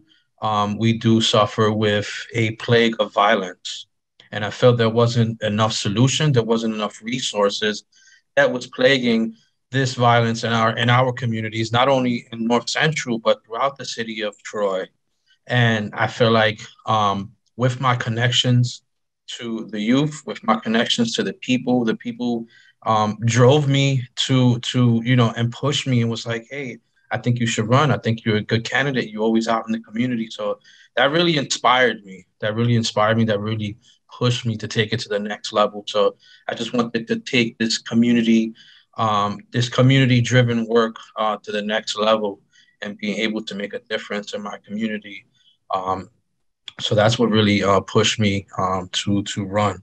What kind of support? I could truly say I receive a lot of supports from the unions, from the candidates, some of the candidates. I definitely want to thank Gwen Wright. Towards the end, we worked together, and I appreciate that. And just the people that I was surrounded by, elected officials, John McDonnell, a lot of supporters. That's one of the things that really kept me going and kept me hopeful. But it was really the people of Troy. What did I learn about myself? I've never been into politics, ever, ever, ever. I didn't know what it was. But I learned that if you educate yourself enough, you will learn the ropes, and your strategies become more stronger. So, learning the background into politics and what goes on behind the scenes. However, you may see an elected official and you may see multiple elected officials, but what's really going on in the background, I learned a lot about that as well. And I learned a lot about myself. What's next for me? Or will I run again? Absolutely. It was a very close race. It was about 100 votes. So I think I got what it takes to, like I said, I learned a lot from this experience. I know where the lack was, and it was a very, very close race. So I do plan on running again. What's next for me? Basically to continue to do the work that I do in the community. During this process, I learned a lot that I don't need a title to do the things to make an impact in my community. Yes, it is helpful to have some power, right? To push these policies, to push these resources into the community.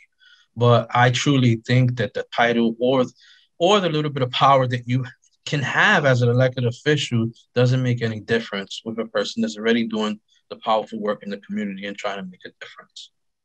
So I'm going to continue to work for our youth. I'm going to continue to build social capital and continue to fight against the violence in our community, not only in North Central, but throughout the community of Troy, and bringing these resources into our communities each and every day and trying to come up with solutions. If I can, what was the last one? If I can change. You can turn back time, like Cher. What would you do differently? What would I do different? I would want to educate. I would want to educate more of the people. I realize in this campaign that there's a lack of education when it comes to voting. When it comes to who, half of the people didn't know like who were their elected officials. Half of the people didn't know how to fill out a voter registration form. So if I could change something, I would definitely, in the midst of the very, very beginning, or even like starting now, doing educational workshops, especially in the Black and Brown community and the minorities. They're not educated enough. And that plays a major part in the election because, when different parties are convincing, especially people that's not educated. For example, we know, I don't know DeQuetta, but I have somebody that, might push for DeQuetta. And since I'm not educated, hey, I could come and say whatever I want about DeQuetta, and you just convinced me in a matter of 30 seconds to vote for DeQuetta. In reality, I'm not really educated, but somebody just told me a couple of things. So, really digging into the roots of education and how important it is, not only of the presidential, the national election, but the local election, and how can it affect our people on a daily basis, how those resources are being affected. So that education piece to our community, especially the community that's not educated when it comes to the political world and voting and voter suppression and all these other stuff that we struggle in our communities, that I would definitely do that difference and make sure that our people is getting the education they need. So when they go to that poll, they're making the right decision. Thank you so much, Stephen. Next, we have Marquita Edwards. Hi, thank you, everybody. Wow, let's see. What made me decide to run? For me, I guess kind of like everybody else, it was the people.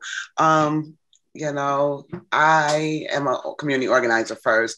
I'm a harm reductionist, and those in my community know that for me, we need people that represent us, that look like us, that have been through the traumas that we've been through doing this work. And just like everybody that's sitting on this panel right now, we are based upon trying to bring liberation to our communities.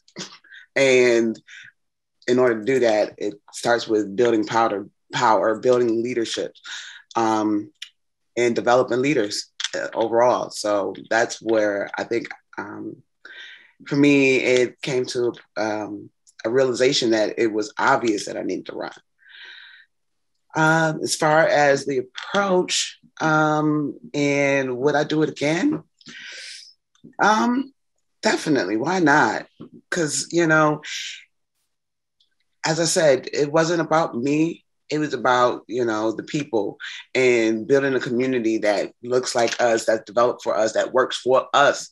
There's so many systems and safety that are put up against us that are supposed to help us, but they haven't. And in order to have those changes take place, we have to have people in power that understand that know what those traumas look like before they happen. That can stop, you know, that safety net failure before it even is designed to get off the ground. Let's see, what kind of support did I receive during the campaign? My support came from the people. As I've been saying, as we all been saying, you know, our campaigns have been driven by the people of this community, driven by the people of Troy. And we have to thank you. If we don't thank anybody, I thank the people of Troy, because you came out, you showed up when nobody else showed up. You showed us that we can have some real change here, change that represents us, change that we've been working for, that we've been desperately needing and, you know, starving for it in this city. And the people who live here showed us that they're tired, they're ready for this change, and they're willing to do what's necessary to get it done. So thank you.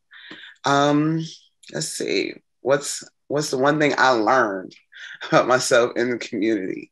I learned that I'm a lot stronger than I think I am, definitely. And that I'm willing to go above and beyond, even when I am tired and the days I want to just break down and cry and go right back under the covers.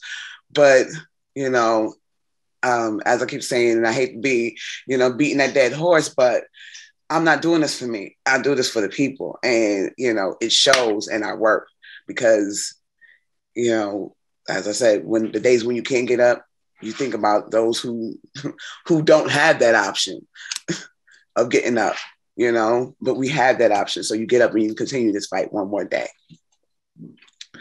And what I learned about my community is that just as well, that, you know, we are just as strong, especially together. When we work in silos, we get nothing accomplished. But when we work together, we get it all accomplished. And we may not have, as they consider, won, but we won the fight a lot more than we think we did. You know, Kiani, let's go. Congrats. But let's see, what else? What's the most rewarding part of my campaign? For me, bringing together community, bringing together people who might not have ever met each other, let alone sat down and had a meal together. We fed people in communities that, you know, weren't thinking about just saying, hey, I'm gonna try a piece of chicken with this guy. And we, you know, we did things that weren't possible. We brought out people in record numbers that never voted before. We inspired little Black girls and little Black boys to get into politics and realize what this work looks like. And we inspired people to figure out what civics is. You know, it's not always about politics, but civics is where it begins. And if we could teach our communities, we could teach our families, we could teach everyone what civics looks like, we can begin to change what this political field looks like. So I think that was the one thing I learned about my community, and the most rewarding part as well. So what's next for me? As you all know, I'm a harm reductionist. I'm a community organizer, and I'm keep doing this work. I have the Community Rising Project, and we plan to take it to the next level. Right now, we are fighting behind Clean Slate, trying to give people a second chance. And if you don't know what Clean Slate is about, please go to cleanslatenewyork.org. There are too many people that don't have access to housing, don't have access to jobs, that don't have the ability to actually be economically stable in this economy in the middle of a pandemic due to the fact that they've got a record from 20, 30 years ago. And Clean Slate will change that and make so many things possible where we can actually say that we are making change for New York State as a whole. So if I could turn back time, like Cher, what would I do differently? Knock on more doors, talk to more people. As Steve said, we got to do some voter education. We got to tell people, explain to people how important this is. There are so many people that got it, but didn't get it. Mm-hmm. They didn't come out. They didn't show up. They just weren't there. And they didn't realize how important it was. We are now sitting in a majority Republican city, and unfortunately, the fault does not fall upon us. The fault, is based upon, the justice that we have tried to seek, but the system that has definitely worked against us. So I'm thankful to say that, to do something differently would just be to do it harder, to do it more. This is a numbers game, and we just got to get the numbers up. And so I'm more than willing to do it again. Let's go harder next time. And was my campaign people powered? Definitely it was people powered more than anything. To say that the party powered behind me, I would love to say that, but unfortunately, my power was to the people. So thank you to the people, Troy, for all of your hard work and dedication. And thank you for everybody that sits on this panel with me for all of your hard work and your support with me as well. Thank you so much, Marquita. Kiani? Yes, thanks for having me here. So I decided to run because I had been leading Troy DSA for the past 2 years, and we had always talked about running a candidate. And I was like, all right, I know how to run meetings. I know how to bring people together. I know how to talk to people. I actually really enjoy knocking on doors. So yeah, we'll do it and, have the team behind me and all of that. Obviously my campaign was entirely people powered. People really supported me like across the board, not just with, my campaign manager and treasurer and, folks who were writing out the turfs for us and all of that, but also like the personal support, which I think was like the most important to keep me going every day. So the people that who weren't even necessarily involved with the campaign, but let me call them up and like cry about something, or, delivered me a meal so I would eat for the day, or sent me some money via Venmo. And, I really realized that while I was running, especially that first couple of weeks, I was like, wow, there's so many people out here who want to support me. Not only just like with volunteering, but also like raising money. Like we raised nearly $15,000 in my campaign, which was like super humbling experience for me, because I was like, wait, I haven't talked to you in like 5 years. You give me like $500? Like, what is this? It was really humbling to see that my impact on people was so positive, and people kept me in their minds as I was, going out and doing my life. I learned about myself that, I'm approachable, I'm a leader. I have really good instincts. A lot of the things that we sought out in the beginning of the campaign, things that we wanted to fix, were exactly the things that people were concerned about when we were going door to door, talking to folks, getting them to understand, like, this is what I'm about, this is what I am concerned about. Does that resonate with you? And a lot of folks overwhelmingly were like, yeah, like, these are the exact same things I'm concerned about. Most rewarding part of it was talking to people face to face, was getting involved in my community, seeing these different parts of District 5 that I didn't even realize were part of the district or part of Troy even. That was really rewarding and something that I really, really value.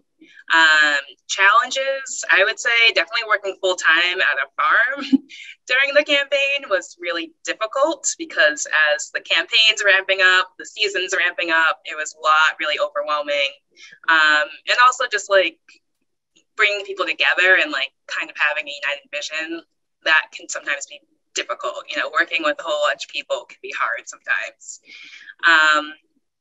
What would I change? I think leaning more on like my skills and, you know, asking for support. I know that I received a lot of support, but I think sometimes when I was struggling, like personally or whatever, like, you know, I didn't want to ask for too much. So, you know, making sure that like I'm being vulnerable with people and really communicating well. And I'm not quite sure if I would do it over again. I think given how the council shaped up, it's a lot more difficult. And I think there was a lot of costs at the campaign, like on a personal level. So I'm not really sure if we'll see what happens, but I'm still going to do my best in the victory that we had, and, you know, really want to be representing people. And I'll talk a little bit more about what my plans are, but, you know, I am the representative of District 5. So, it's real exciting. Awesome. Thank you so much, Kiani. And just to be respectful of time, I have a question for each one of you, if you can respond as briefly as you can, because we do want to be able to get to some questions. I haven't really seen any questions coming in yet, but the first question I have is for D. Collin. How was your work as an educator and multidisciplinary artist shaped your worldview? And is this an important part of why you decided to run for office? It's absolutely a part of why I decided to run for office. In my artistic practice, I center social issues, I center the story, I center the human experience. I can't do that without talking about my experience as a Black person living in this country. I can't do that without talking about my experience as a woman in this country. I can't do that without talking about my immigrant family, my Haitian roots, my Pan-African lens. You know, all of that permeates throughout all of my work, whether it's through poetry or visual art. And even when I'm teaching, you know, as a teaching artist, I'm centering the human spirit and how people can use language to empower themselves. And all of that, I think, are qualities that you would look for in someone who's running for office. And I also think that, you know, just the work that I do in general, and past experience teaching high school or middle school, working in the nonprofit world, all of that has informed what I know to be holes in our system, and things that I want to change about education or the nonprofit world, and how I want to move and show up in those spaces and who I want to bring along with me, right? So, you know, I could write poems or I could write legislation, or I could do both. It's just how I approach, you know, all of it. Thank you so much, Dee. And the next question I have for Chantelle. So Chantelle, you ran an independent campaign. What shaped your decision to run an independent campaign? And what were the advantages or disadvantages of an independent campaign? What did you learn from that? Absolutely. So first, when I say independent campaign, what I meant is I just chose to, outside of being endorsed by a specific party, like outside of being a democratically endorsed candidate or Working Families, I decided not to take any endorsements from any organizations. And I had chosen to do that because I wanted to have as much control over my campaign decisions as possible. What were the advantages of that? I was able to make decisions more efficiently. But the biggest disadvantage, which I've learned now really hurt, is that people really felt, and people were really concerned and felt ambiguity around where I stood on issues, which I did not anticipate, So people really didn't feel that they knew what my priorities were, and they couldn't really put me into an easy category. So I just felt like that might be more, that now that I think about it, I look back, that caused me more problems than I had anticipated. Would I do that again? No. I think I recognize now that, trying to be more controlling over my campaign message is really not what it's about. It's not about efficiency. It's about embracing all types of opinions. And, that's democracy. It's about just letting more people in. But now that I know the process better, I can now kind of, still have some control, but still accept more from people. Thank you so much, Chantelle. Yeah. Next, I have a question for Gwen Wright. What was it like running against Steve McLaughlin? And what are your thoughts on the slew of allegations involving ballot fraud and charges relating to campaign fund misuse that have been reported in the news? And can you speak to the significance of fighting for an early voting site in downtown Troy? Thank you.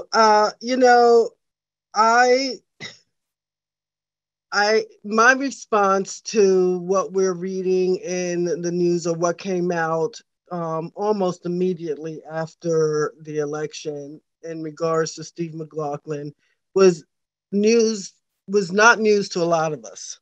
Many of us knew that these investigations were going on, and it was just a matter of time before they came to light.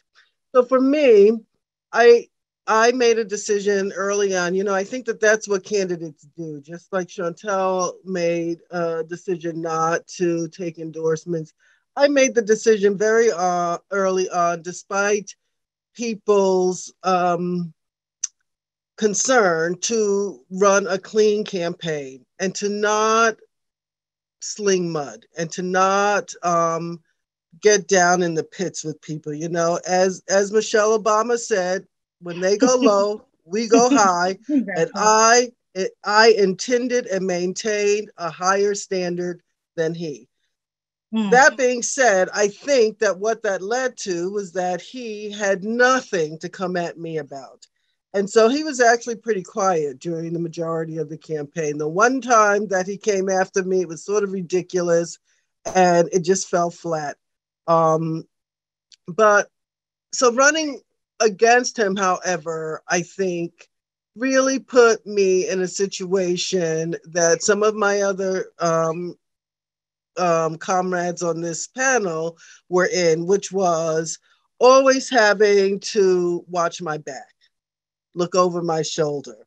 That sort of heightened anxiety is really hard to sort of push through sometimes. And so, in looking back, I wish I did not have to do that, but that is the reality of modern day politics. That just is what it is. And if I could change anything about running as a candidate for any kind of public office, it's that we stop the bullshit. Excuse me. But I think that we have got to make politics be honorable and honest, and not really about, and I think everyone on this panel has said it, it's not about me. It's not about ego. It's really about what we as a citizenry want. And I think that that was lacking. So running against Steve, I don't know if things could have been different. But what I will say is I think that it just made me more hyper vigilant in terms of who I represented and who I aligned myself with. And I felt like I did a really good job. I stayed out of the negativity and out. And when it came up, I just said, I'm done with you, move on, because I'm going in this direction. And I had a few of those. The early voting site, you know, to quote an early suffragist, Ida B. Wells, the way to right wrongs is to turn the light of truth upon them. Mm-hmm. And I think that that's what the NAACP and the League of Women Voters and the Attorney General and all the folks who did the lawsuit, supported the lawsuit, and pushed forward around an early voting site was really to turn the light upon the wrong that was done when the initial site was set. I think that that was the key, that they said, look at it. Up here on this hill, the Armenian church, who is that serving? And that was not in meeting the letter of the law of the state of New York. And so I think that that's our ever-going challenge, is to shine the light on those wrongs and be, as I said earlier, be the change that we want to see. Absolutely. Thank you so much, Gwen. Thank you. The next brief question that I have is for Marquita Edwards. So Marquita, some people have suggested that you were a spoiler candidate and have cast blame in your direction for the results of your election in District 6. What would you say to those people or institutions?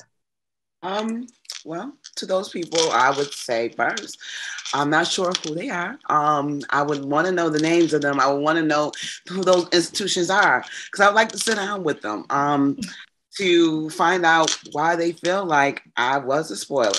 The base that I know I represented felt like I represented them wholeheartedly. And I represented the people who are the voiceless. I represented the people who don't have people that look like them to speak for them, who don't have people that have been through their traumas in office. So that's what I would say to them. And let's sit down together and figure out these problems. Let's figure out why you felt like I didn't represent you and how I can represent you. So that way, when I run again, we can tackle these problems together. All right now. Thank you so much, Marquita. The next question I have, Kiani, if you can briefly respond to this question. So you were recently sworn in as the city council member for District 5 in the city of Troy. Given the makeup of the city council now, Republican majority, 4-3, how does this impact or alter any goals you had when you initially sought office? Yeah, absolutely. So my goals have really shifted away from like legislation, because I know a lot of the things that I would propose or even have other people propose, it would get shot down. Like, it's kind of just not worth the effort and the time, I think. I think it's more important to focus on like people and community focus. So obviously sticking to that commitment of, making sure that I have information going out to my constituents, making sure I can direct them to where they need to go, but also building out the skills in our community, in our network. And, I've been thinking about maybe doing like a podcast or something to just get the information out in a simple, like easy to read manner of what's going on in these council meetings, what agreements or what things were passed, what does that mean for everyone? And, just building and hoping that these, like, kind of setting up the foundation for a better political system, and really having, whether it's building a political party, building a PAC, or whatever it is, just building something for us and something that we can really show up to and actually have power and authority and decision making over. Because I think just given the makeup of the council, it's like I'm the most left-leaning person on that council, and it's going to be really difficult to convince folks what I see and what I understand because of the way that I was brought up and my experiences. So that's really the goal right now, is just sending out information and making sure that we're all on the same page and we all understand how this works. Awesome. Thank you so much, Kiani. And the last question is for Stephen. And Stephen, can you briefly answer this question? You know, you would be able to tell us about your involvement in the community organizations such as Team Hero, Food and Clothing Drive, Youth Build, shaped or prepared you to run for city council. What would you say to a struggling youth who feels that they are powerless to affect change in their community? And what does the North Central part of Troy need more than anything else right now? Yes, so I like that because I was looking at one of the questions, which was, do the candidates have a plan to recruit young people of color? So that kind of coincides with what you said. All these organizations have empowered me tremendously. And for some of you guys, if you guys noticed, during my canvassing out in the community, it was a lot focused with young people. I decided to involve young people in my campaign, door knocking and educating them. So I think for me, that's the most important thing in the community, just because they are the generations that come behind us. And our community is really going to dictate the young people that come behind us. As we all know, we're getting older, we're not getting younger. So what we do, what we leave behind affects our young people. So that was one of my main focus in my campaign. And as we all know, the plague of gun violence is really affecting North Central. And Brother Jerry and I, the founder of Team Hero, have been working day and night trying to bring a community center in that location. We realized doing the work that we do in the community that there's a gap of resources when it comes to young people. Besides the park that's there during the winter, during the summer, during the winter, there is no resources. There's limited programs. And then when it comes to financial assistance to sustain these programs, and Jerry could attest to this, Team Hero was founded by Jerry Ford, and with no money. We literally used to spend money out of our pockets unto this day. So most importantly, we need a community center. We need more resources for our young people in that community. And I'm fully focused on that. However, there's a lot of issues, but our main issues is our kids are dying. Our kids are dying each and every day. I just went to a funeral and I just went to a hospital in a matter of 2 weeks. 3 shootings, 1 homicide. No representation from the city, no representation from the administration, no representation from our mayor. We need to bring those issues to light that is not receiving much. So building social capital in our young people, and then definitely attacking all the other issues in our community as well. But one of the main focus is trying to reduce these gun violence and bringing more resources to our youth and building that community center that we are in dying need in North Central specifically. Thank you so much, Stephen. Unfortunately, we are not going to be able to get to any additional questions given time. I know that we got a little late start. However, I want to extend a thank you to our esteemed panelists of candidates for sharing their insights. And I don't know if I have said this to you lately, but thank you so much for running for office, for stepping up. It means a lot to me, and I know that it means a lot to many of us in the community. So thank you so much. So I want to thank every single person that supported your campaigns. And I want us to reflect back on what Reverend Hunter said. Working together works. What actions are you taking to change the status quo? What actions are you taking to protect democracy? What actions are you taking to continue Dr. Martin Luther King Jr.'s dream and fight for racial equality, social and economic justice? We can no longer stand on the sidelines. We must act and work together. Dr. Martin Luther King once said, "Tomorrow is today."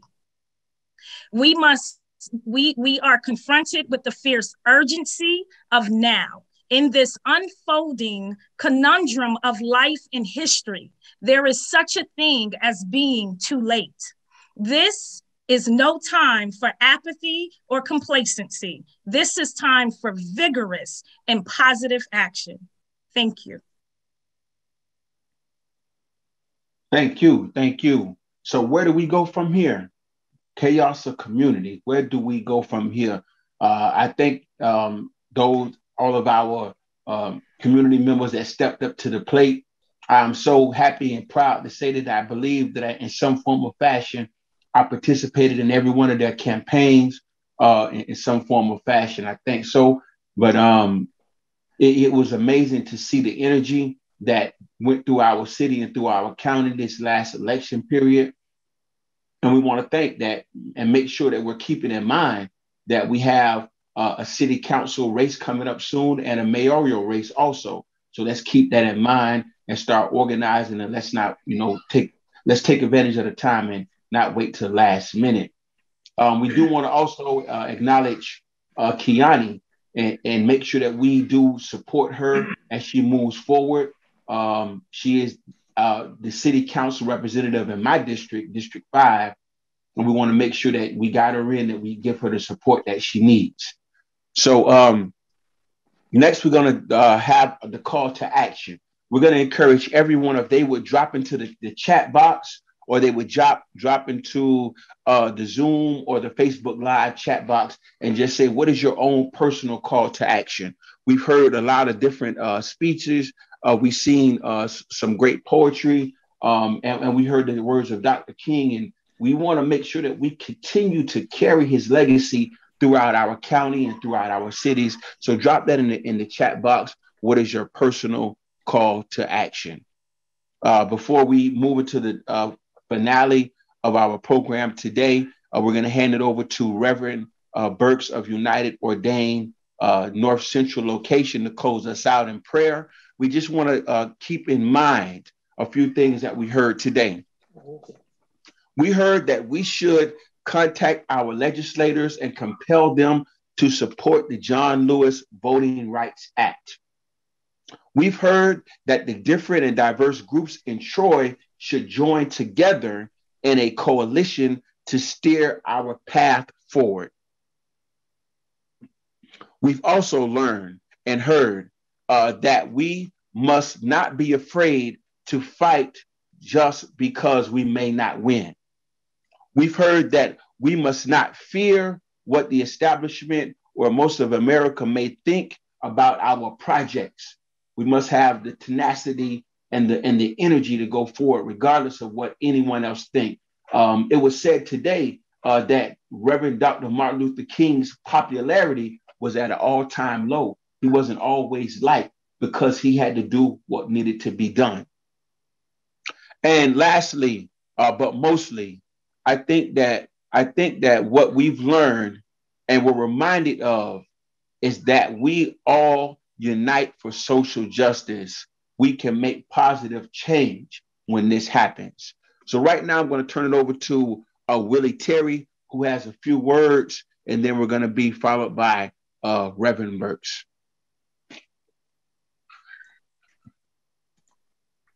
Yeah, thank you, Jerry.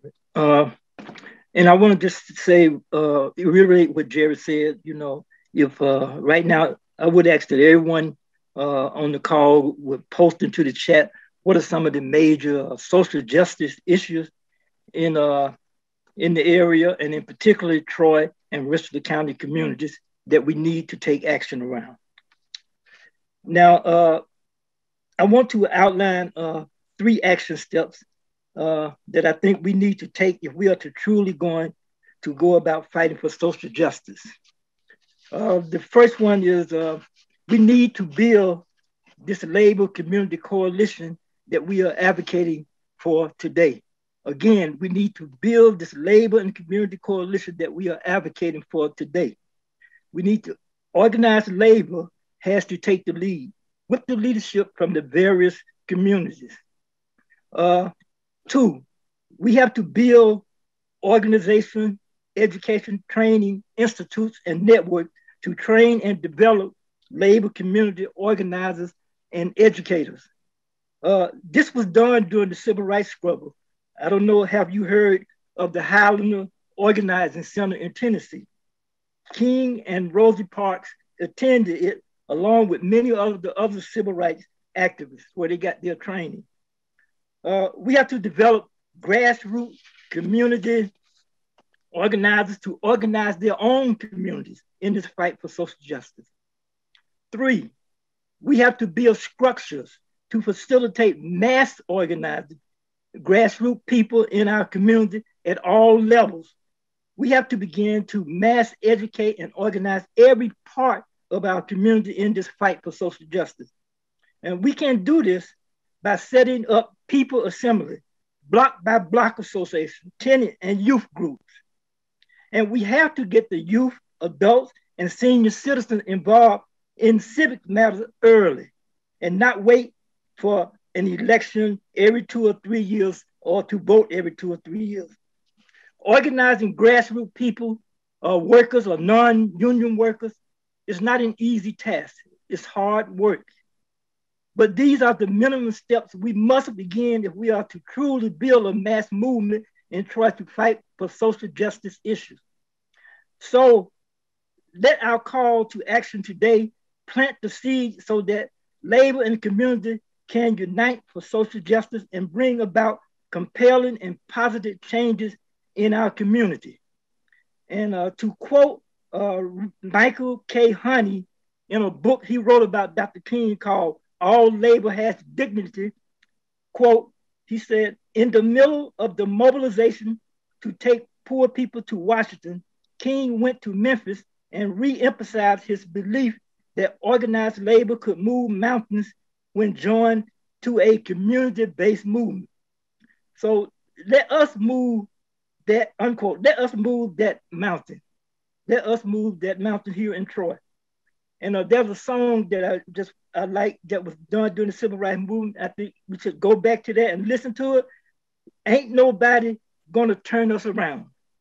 You know, forward, ever, backwards, never.